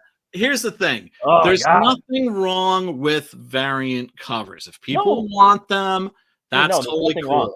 There's nothing I try wrong. to keep myself down to like 1 or 2.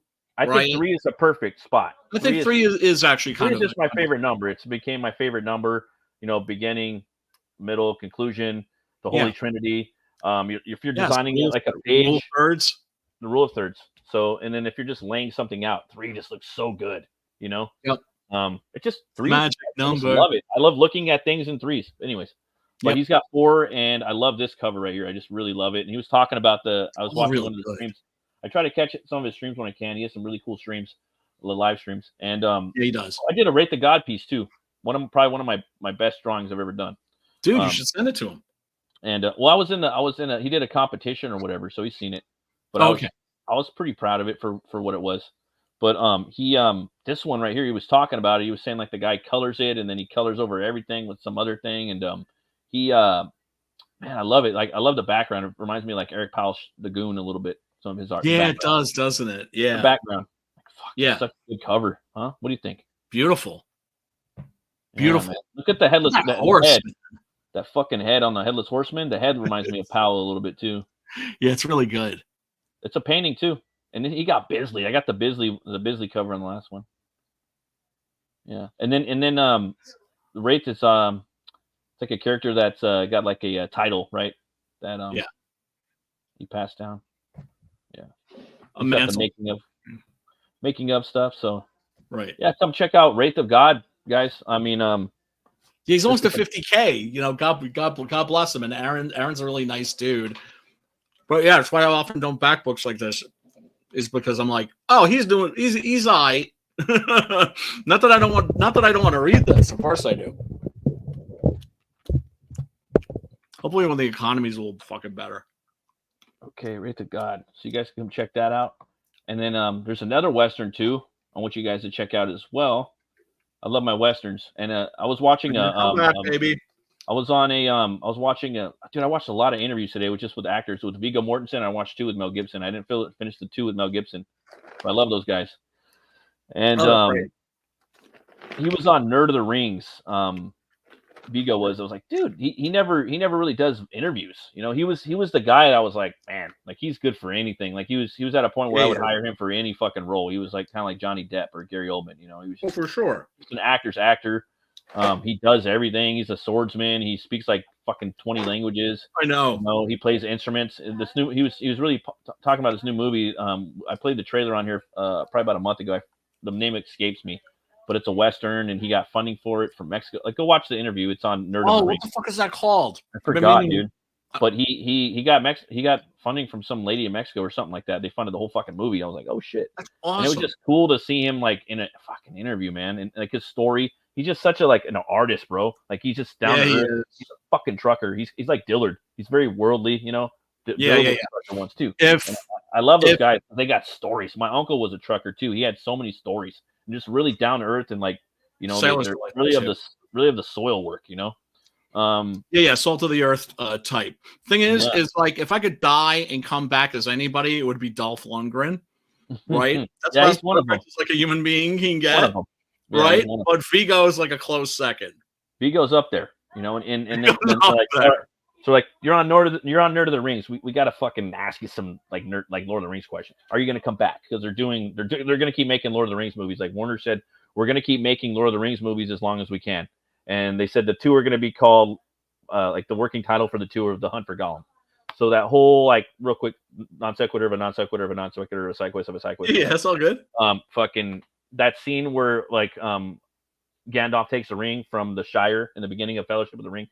He's like, I'm gonna go and see what's about this ring, and he rides off and he goes to like some kingdom and he's looking at it. I think it was like I forgot the name of the kingdom, but he's looking at it, he's in the libraries and doing all this shit, and then you see Gollum, he's like, Shire brothers, he's getting tortured by Sauron in that scene. When he is gone in there, he's gone for 17 years. So I thought it was like 2 weeks. And when I watched the first, because I haven't read the books. Sorry, I haven't read them. I fucking love them. They're like my favorite movies, but I haven't read the books. So he's gone for 17 years, and they're like, dude, we can make a whole 2 movies out of that with Aragorn, because it's called The Hunt for Gollum, with Aragorn and Gandalf, So they asked him, and he said, yeah, if the movie, would you come back? And he's like, yeah, if the script's good and it's very like akin to Tolkien, I'll come back. Okay, that's the thing. That's the fucking thing.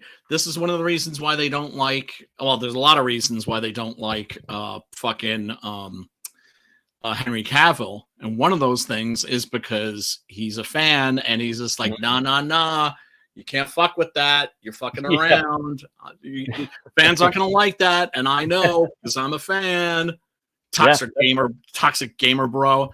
So, if it's like the Rings of Power, I don't see Mortensen signing on for that. He may actually be one of the people that picks the writer too. That's a possibility. And then they hit him up. Well, would you direct it? Because he's done like 4 movies now, like 3 or 4 movies, and he's fuck yeah. Why doesn't he just write and direct the whole thing himself? Yeah, he's like, well, it's very hard. He's like, the fans are fucking really hard to please, But what I think personally, he's just like, I want to go back and fucking make a Lord of the Rings movie. I like the world. It was fun. The money was like, the money's cool. Money. He's not doing it for the money, but he's like, yeah, I get a little bit cheddar. I get to hang out with my buddies. I get to hang out with Ian McKellen before he dies. He's gonna yeah. Ian McKellen's down too. He's down. I'll watch anything. Awesome.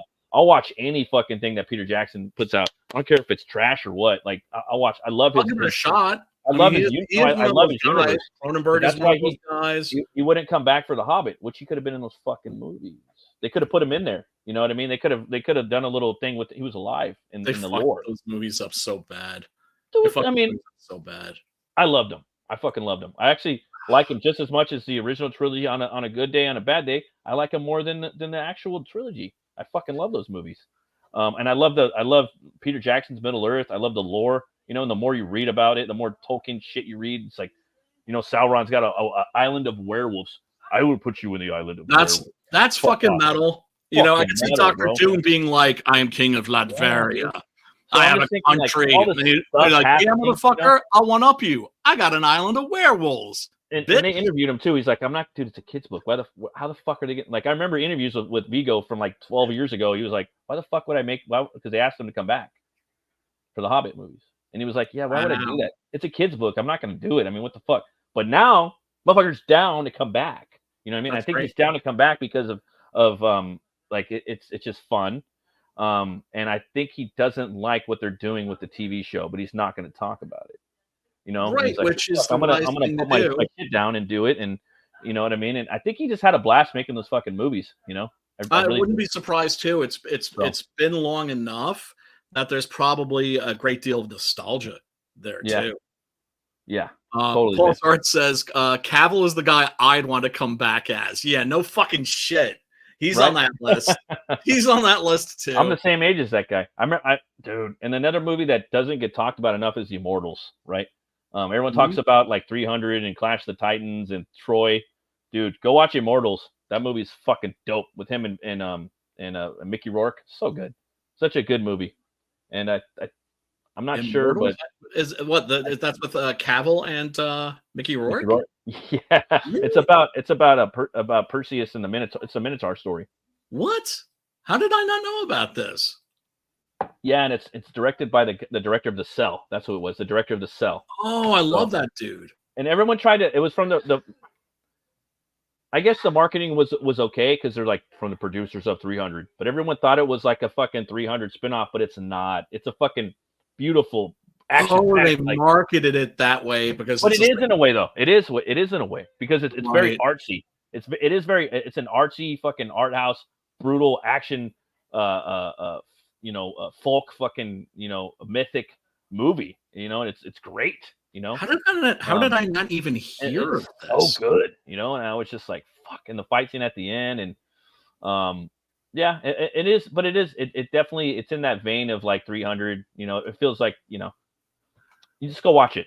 Just go I'm watch starting to think. I'm thinking it's just like, wait, has this movie been memory hold because it has Henry Cavill in it? And it's right before he did Man of Steel, and I love Man of Steel.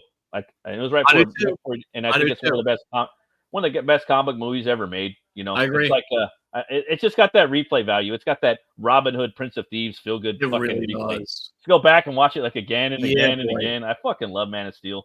You know, I would have So snapped. do I. I would have snapped his neck. My favorite Superman fucking storyline is Death of Superman.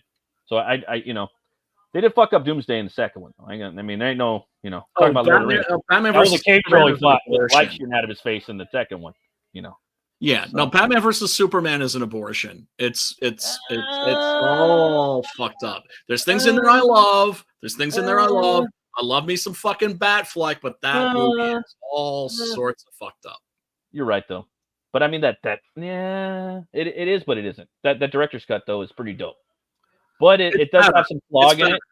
It doesn't have Justice League or Snyder cut slog, but it's fucking dope. Like the fight scene that they have when he puts on the Miller armor, that shit's fucking badass. Yeah, it is. And then I love the way that they save Batman for the end. You know, he broods the fuck out of that character. He makes him show don't tell. And at the end they tell. He shows, you know. And then at the end it's just like, wow, how do we top this fight scene? You know, he takes all the fight scenes that could have gone throughout the whole movie and he just that scene is erection in the end of the movie. If you're like a fucking Batman fan, that's because that's the first time that the fight scenes in a Batman movie were done right. Yeah, and there's no going back from that. So like I made like a video or a tweet or I said something, I forgot, but I did mention it. It was like once people know about and start reading absolute Batman, writers that write Batman are not gonna forget the cape and the cape mechanics of this character. That's a crazy idea. I'm not gonna lie. Like when you showed that to me, that he can fucking climb up the fucking walls like a bat, I was just like, that's a crazy. So when you're making a Batman movie, you can't forget what Affleck did at the end of that movie when he's saving Martha Kent. You cannot do it. So even when he's just making the Batman, you gotta have Pattinson fuck some shit up in the first part of the movie. To me, that was a big problem with that movie. Was the fighting wasn't spread out enough. The movie could have lost an hour, and they should have spread out the fighting. And Homeboy should have had a fucking he should have had a mini boss at the end or a boss fight at the end. Yes, I would have had the Riddler should have been a mixed martial artist. He should have been studying Muay Thai in his house or something. He should have been going to karate once a week, which is not hard. If I could do it, he could do it. I don't do it, but it's good.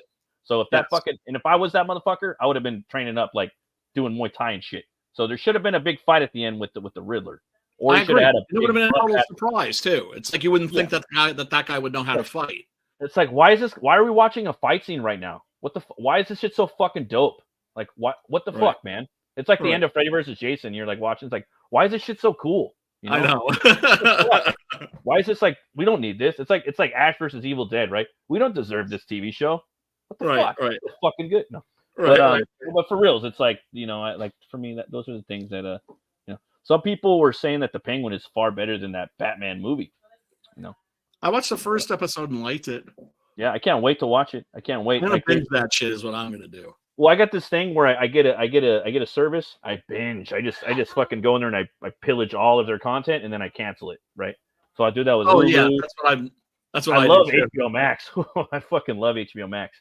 But I'm gonna wait. You know, I'm waiting for it to stack up again. You know, I'm gonna go in there and watch me some more Primal. I'm gonna binge season 1 and 2, and then I'm gonna go in there. I'm gonna watch Penguin, and I think there's something else on there too. I really want to watch. A new season of From, by the way, is also really good so far. I could never get into the From, dude. I've been trying. I'm gonna try some more. Second season, I thought the first season was good. Second season, it gets too much, like it goes into like Lost territory where there's too many like red herrings. So like, oh well, what about this and what about that? Like these new little mysteries that where you start to think, I don't think the writers even know where this is going. Yeah, right. And the new season, they've done the right thing. They've leaned into the horror. Yeah, you got to do that, and I'm really getting into episodic slog, or really against episodic slog. So you got like a lot of shows that they're cutting them back. But I think a lot of TV shows need to be about 8 or 9 episodes. You know, they need to trim some shit off. Oh, for sure. If you look at The Punisher season 1 and 2, ooh, I didn't finish. wow. I didn't. There were 2 seasons of The Punisher. Like trim that shit out. I didn't finish the first. I didn't even finish the first season. I think I was like maybe like 2 or 3 episodes in. And was like, peace. What it aggravated me. I don't know if it was season 1 or 2, but it's like he has like a montage where he's fucking doing Punisher shit, like pop, pop, pop, fucking all these fools up, and then it's like, it just like he doesn't do shit, you know? And Yeah. it's just like the PTSD shit, like the whole thing. It's like, okay, bro, God. move forward. I mean, Not the Punisher. The Punisher is just fucking give him his cold. Rambo. Give him the Rambo moment in the beginning, right? He's not insane. He's not fucking crazy. Move forward, okay? And don't use that as like, no, move forward. So that's the thing that's scary about the Punisher is he's not insane. I'm just bored with fat. I'm bored with like Walking Dead fat. You know, I just don't want a lot of fat on my TV shows anymore. It's I don't Stephen want a King. lot of Days of Our Lives. I'm not trying to watch, fucking Days of Our Lives. So yes. Move the story forward. People Keep need to the trim fucking shit up a story lot. Moving forward. Trim it up a lot. Like fucking do what you got to do. But it's just like, oh god, it's just too much sometimes. Shit needs to be trimmed up. As there's commenting says, I just watched the Batman, much better than expected. I thought it would be gay bullshit. Oh, it was good. No, it's aight. It's aight. There's so much like perfect Batman shit in that movie, and then there's just like some stuff that's just like, it's like, why does that have to happen? Like you can never get something that's with Batman. There's always got to be a problem with it, you know. Always. Season 1 was okay. No, go and watch it. They got a cool the actor, the guy from The Collector. He's a good actor. He's in there. He's a character that they created for the show called John Pilgrim. He's like, it's pretty cool. I recommend it. Yeah, definitely. I mean, it's the Punisher, you know. Go watch it, you know. But I mean, Punisher for jocks. Daredevil, Born Again is I think where it's going to be at. But Brian, we got a few people watching right now. They probably have never heard about Six Gun Gorilla, and I mean, this is your or heard too much about it. Yeah, well, then they can hear again, or you know. So this is your what campaign is this? Your 7th campaign or something like that? Yeah, I think it's the 7th or the 8th. Because I'm trying to think of like the Indiegogo campaigns and then also the Kickstarters and all that shit, and I've kind of lost count. I think this is my 7th campaign, and cool. Yeah, this is for the Volume 2 trade paperback and issues 9 and 10, and I had to do this way. Because if I did a campaign for issue 9 and then a campaign for issue 10, those wouldn't have worked because too many people are like, oh, I'll just wait for the trade paperback. Well, motherfucker, I'm not going to be able to finish. There's going to be no trade paperback unless you buy issue 9 and 10. But this way, people can get the trade paperback. They can get, if they've been buying the minis so far, I mean, the floppies so far, they can get the floppies. If people are new to the world of Six Gun Gorilla, you can buy volumes 1 and 2, or you can buy them separately, or you can buy also there's, if you're really into floppies, you can get all 10 issues as floppies.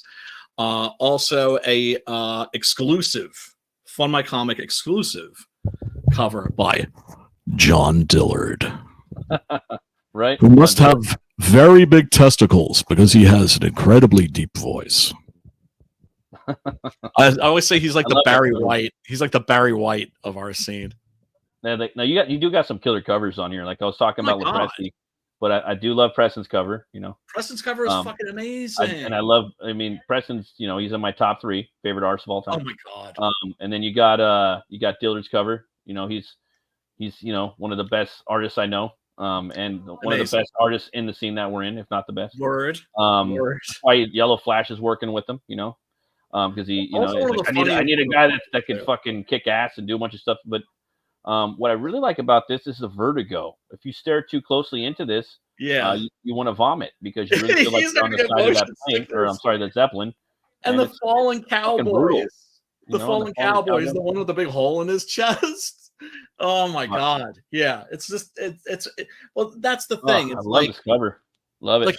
Like he asked me what I wanted, and I was like, you know, what I always like to do with when I'm working with an artist is, you know, it's like I want you to do you, right? Yeah, so I don't want to just give you tell you, well, do this cover, right? That's why you hired him, right? Yeah, absolute motherfucking for his style. Like you hire Preston to do Absolutely. Preston, you hire Dillard to do. But the thing is, Dillard, Let- yeah, I don't know, man. Let that person do them. Like this is his best cover. This is his best cover I've ever seen. You think Like, so? It really is. It's really yeah, good. dude. It's Fuck yeah. really good. I'm not just saying that because you're my homie. It's just like, dude. Yeah, like, yeah. When you stare into that shit, like it's fucking vertigo. It's really, really good. Yeah. Yeah, no, I know, and you know, I've you know, ego stroked him multiple times, telling him like, hey, it's like I realize this is a job and everything, but thank you also personally for doing such a beautiful job. You know, that's what I always say to Preston too. You know, because he just does. His pencils are just so damn beautiful, and you're grateful. You're grateful when you're a writer and you're working with an artist and they deliver the goods. You're grateful.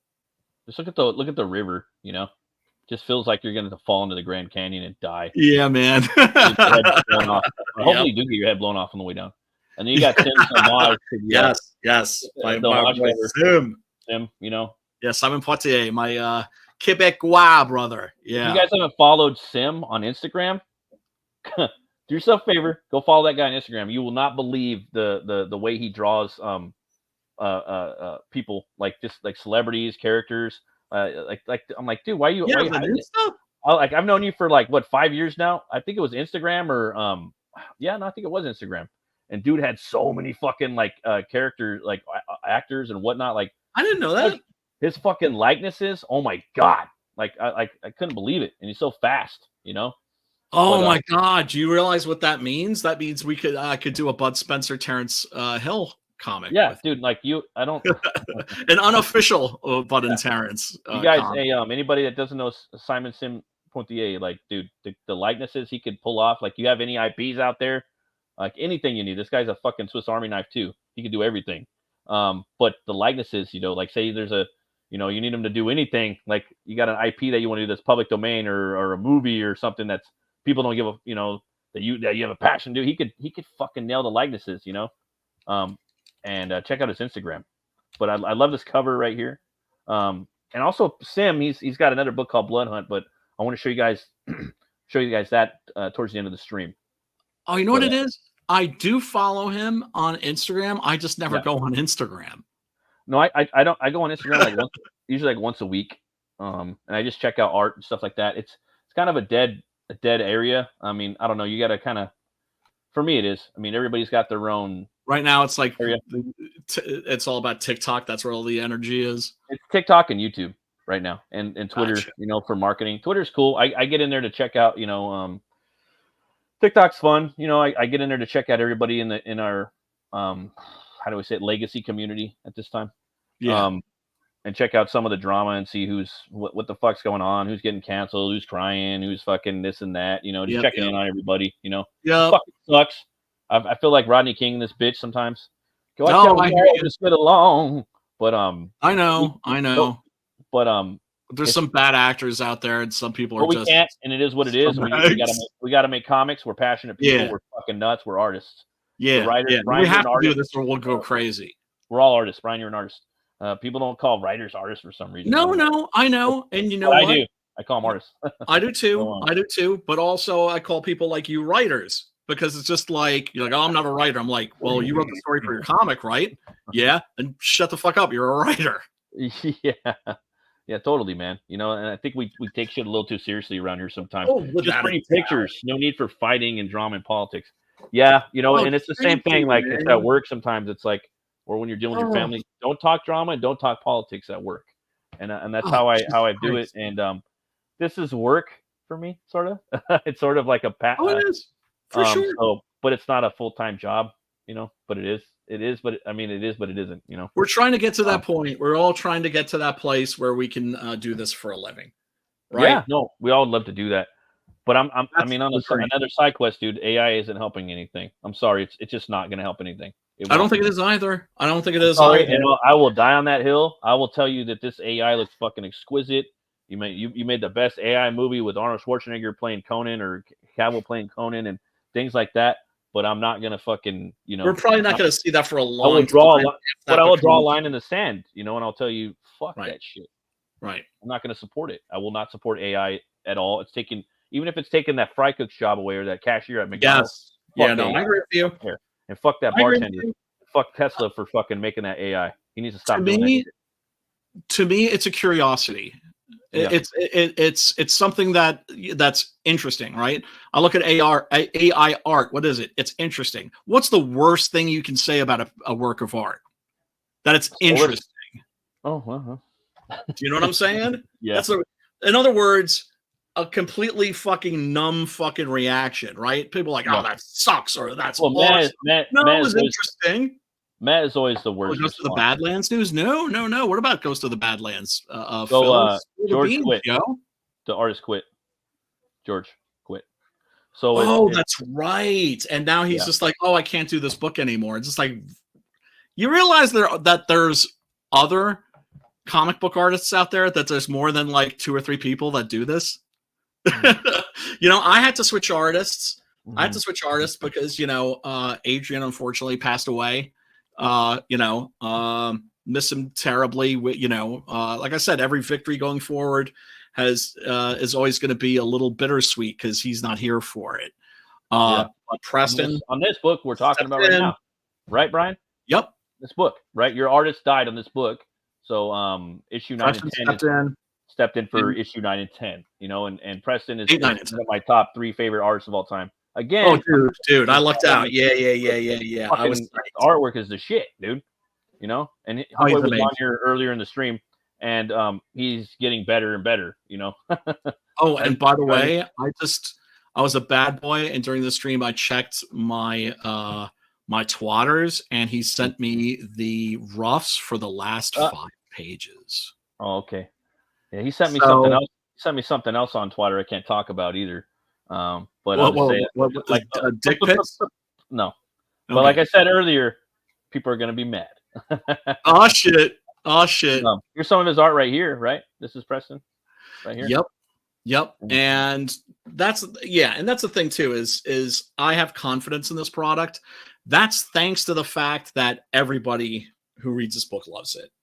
Right? I mean, that's like I always have to say, that's not me being braggadocious. That's me being very grateful.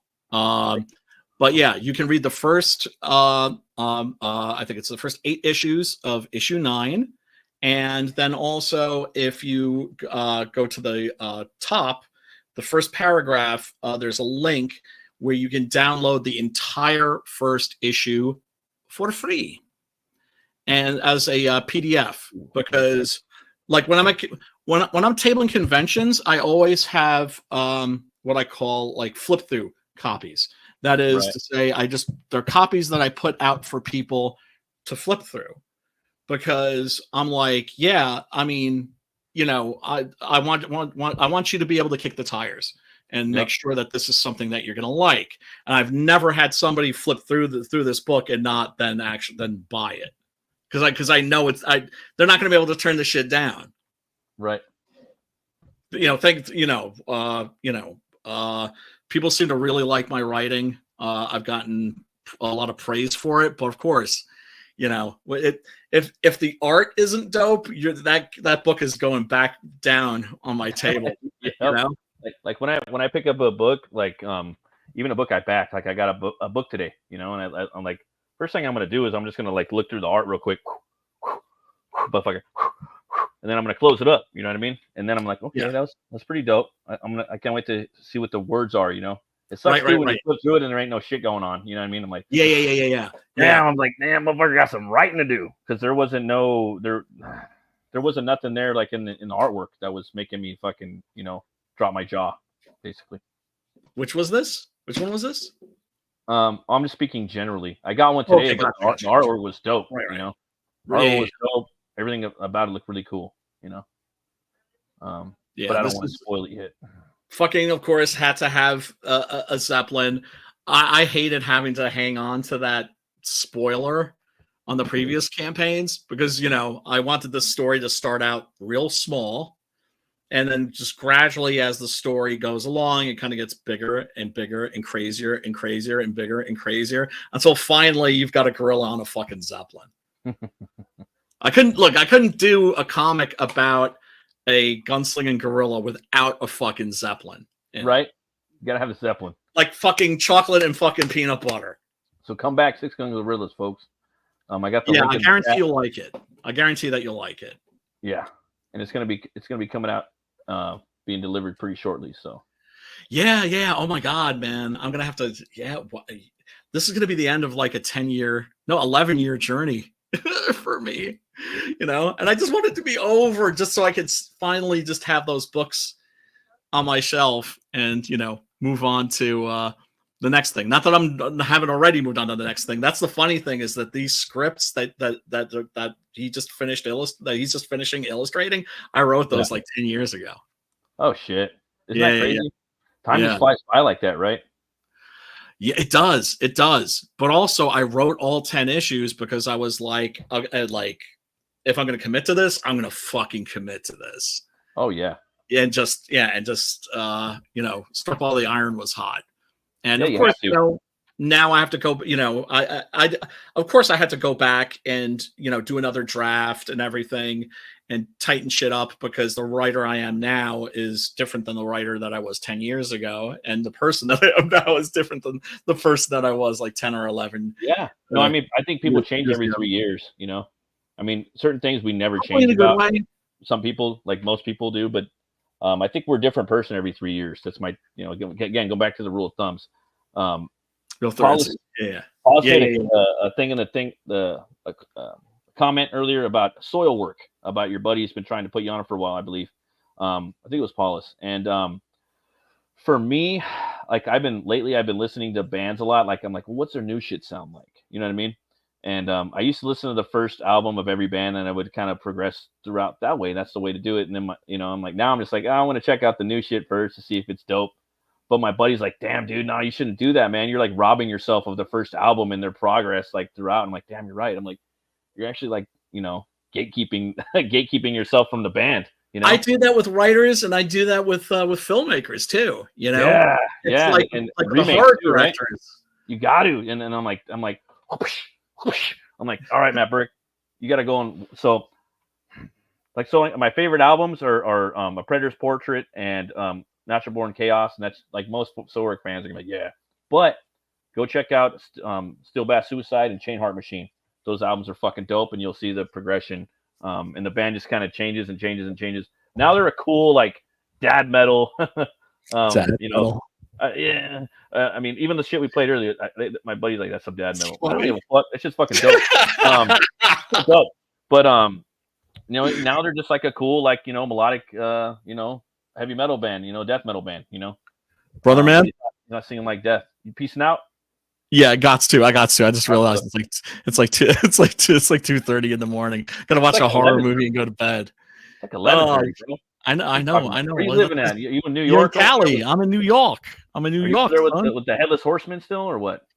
Headless Horseman's, about a half an hour drive from here. That's dope. 40-minute drive. Or we got to meet up sometime now, man. I've known you for how many years now, right? We do, and that's the thing too. We got to start thinking about next convention season. I think it's gonna be I think I'm gonna have to fly out there sometime. That's what I'm gonna do. I'm gonna take. You're always welcome.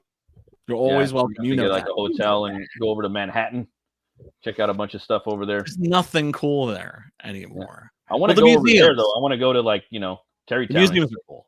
Because as a kid, Sleepy Hollow was my jam. Like I had two kids books, like the illustrated, and then I love the cartoon. That was always my favorite. Still this day, it's my favorite Disney cartoon with Bing Crosby. And then oh wow, just love the lore, love the TV show by director of Wonderworld, co-creator Lynn Weissman, and Lepresti's book. Can't wait to get that. I even backed PTP's Sleepy Hollow book. Oh, I didn't know that he did one. He did one, dude. Yeah, he just did. He made a hardcover. It's pretty dope. But yeah, man, you get some good rest tonight, brother. I'll try. I'll try. Going for a little bit. Keep the flames burn. Keep the home fires burning. Keep the home fire burning. All right, brother. Thanks for having me on, brother, man. I appreciate you. And sure, peace and love, everybody. Peace. And yeah, guys, there's this new movie coming out. All right, it's Halloween time. New trailer. It's got Elizabeth Hurley in it, and I don't know Pete's watching, but I know you guys talk about her a lot on stream. So check this out. And this one's called Piper. And I think it's a movie that is long overdue.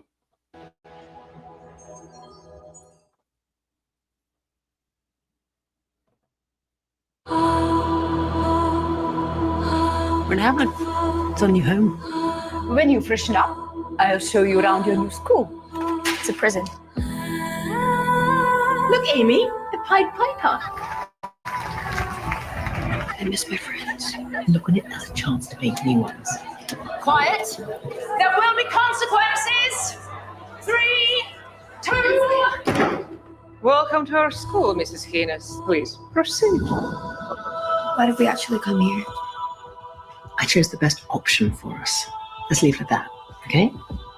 Night night. Amy, what have you done? You've been marked as a medium for someone else's penance. You will see things others don't. Rats are guilt. Insects dread. Has anyone seen Cassandra? There she is. Cassie said that she knew she was going to die because of something bad her parents did. You've seen him. Who? Piper seeks out those who have gotten away with crime. Well, Punish them by taking away their children. When all fingers have bled, she'll be fully under the spell. Oh shit! Unless you pay the piper. Luca? In the Bible. How big a sacrifice are you willing to make? I want to confess. I found a stash. You don't know what you're messing with.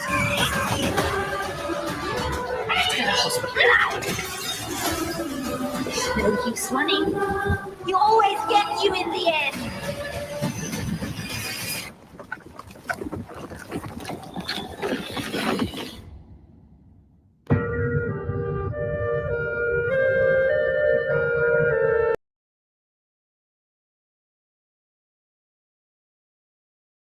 Yeah, I don't know. I think that movie looks pretty cool.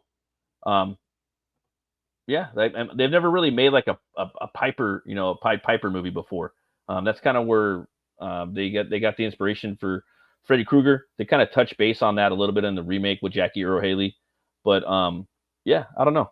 I think it looks interesting. There's a couple of things in there that look kind of borderline like cheesy, but it still looks dope. I mean, I could nitpick stuff, but it still looks cool. Like I think the Piper could have looked a little scarier at the end when you see his face, But who knows, But still, it looks cool. It could be a scary movie. It does look entertaining. Horror is killing it right now. There's just so many good horror movies out right now. Like I've played countless trailers of stuff. That new one that's coming out with Jon Snow, Kit Harington, that werewolf movie that looks really good. And I think it's the time of werewolves. There's just so many werewolf books coming out. There's this another one called I think it's like Ultimate Beast. There was one coming out called Operation Blood Hunt. And speaking of Blood Hunt, that's a werewolf book. My buddy, he actually has a comic book called Blood Hunt that came out before that, But that's Operation Blood Hunt. This is Blood Hunt, and this one's about vampires. So if you're into Underworld, you're definitely gonna love this book. Van Helsing. I would say Underworld though, man, and Blade. Those are like two big things. And if you haven't read the first book, man, it's one of my favorite books that came out in this community. Again, that word. I use community because it was this network of people that came up around the same time that were kind of against the stuff that was going on in the mainstream, and we still are. And we kind of got together and made this community and helped each other make each other's books and whatnot. Blood Hunt was one of the first books in that, and man, I think it just had the best action. It's one of my favorites, and this is the sequel to that I've been waiting for. It's a black and white book, kind of like manga or just old school horror, think EC or even Savage Sword of Conan. And I think black and white really lends itself to those genres. But this is Blood Hunt 2. It's going to be fucking 100 pages, man. This is some of the artwork right here. It's about this vampire assassin named Vincent. And what he did in the first book was he drank the blood of this one vampire that gave him memories of all the blood, of all the different bloodlines of people that he sucked blood from. And just the action and fun and splat stick, you think Evil Dead, Ash Williams, you're going to fucking love this book. So I promise you, if you're into those type of things, horror, You know, Underworld, Blade, a little bit of like Sam Raimi humor, and a bunch of other stuff. You're gonna love it. Sim, he's a great artist. He's just getting better and better. Look at that Manhattan like shot right there, man. You should see the one he did of Rome. Looks killer.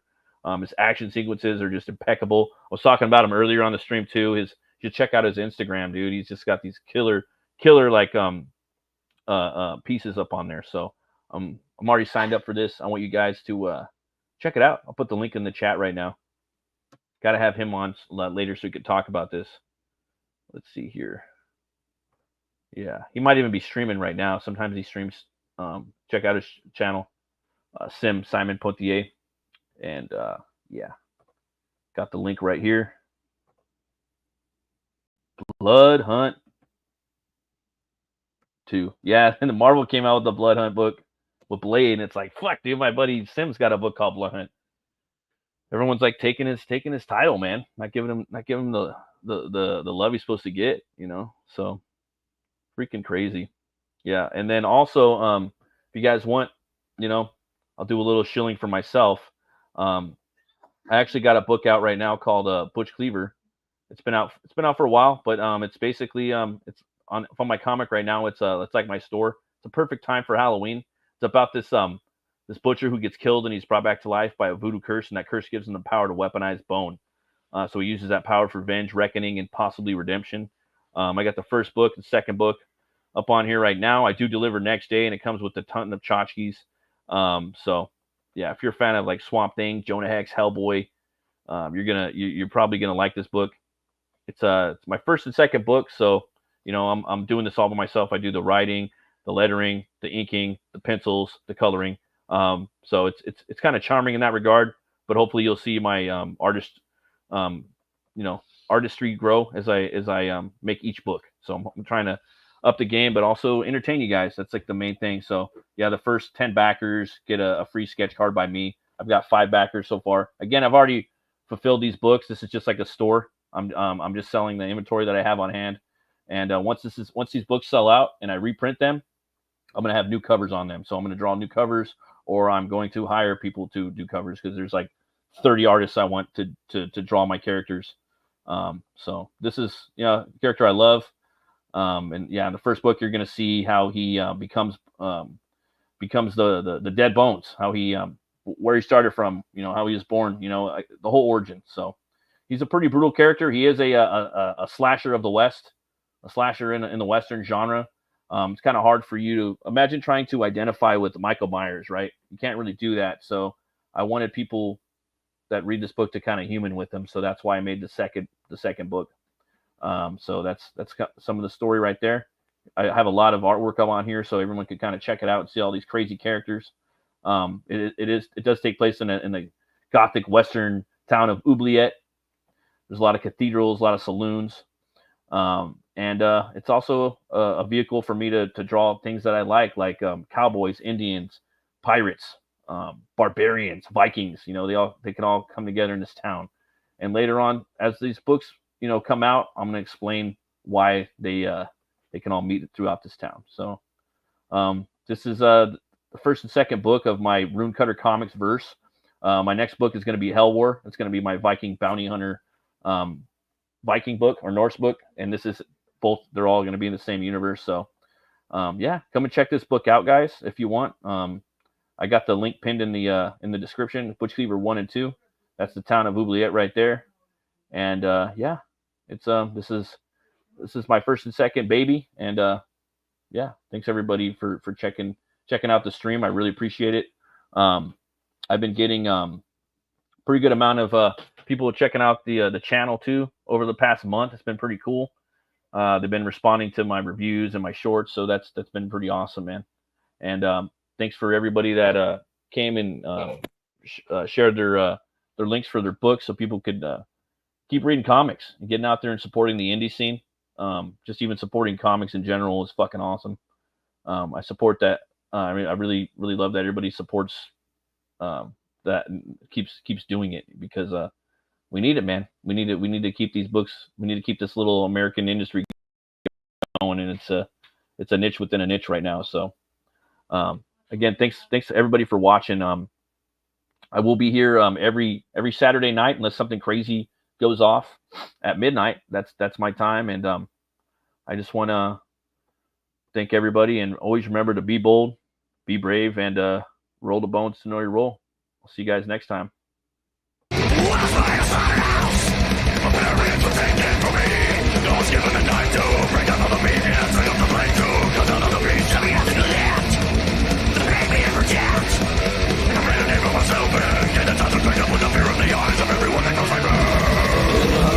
The cold still entering my body from all sides. I awaken from a cold cocoon inside a skeletal void.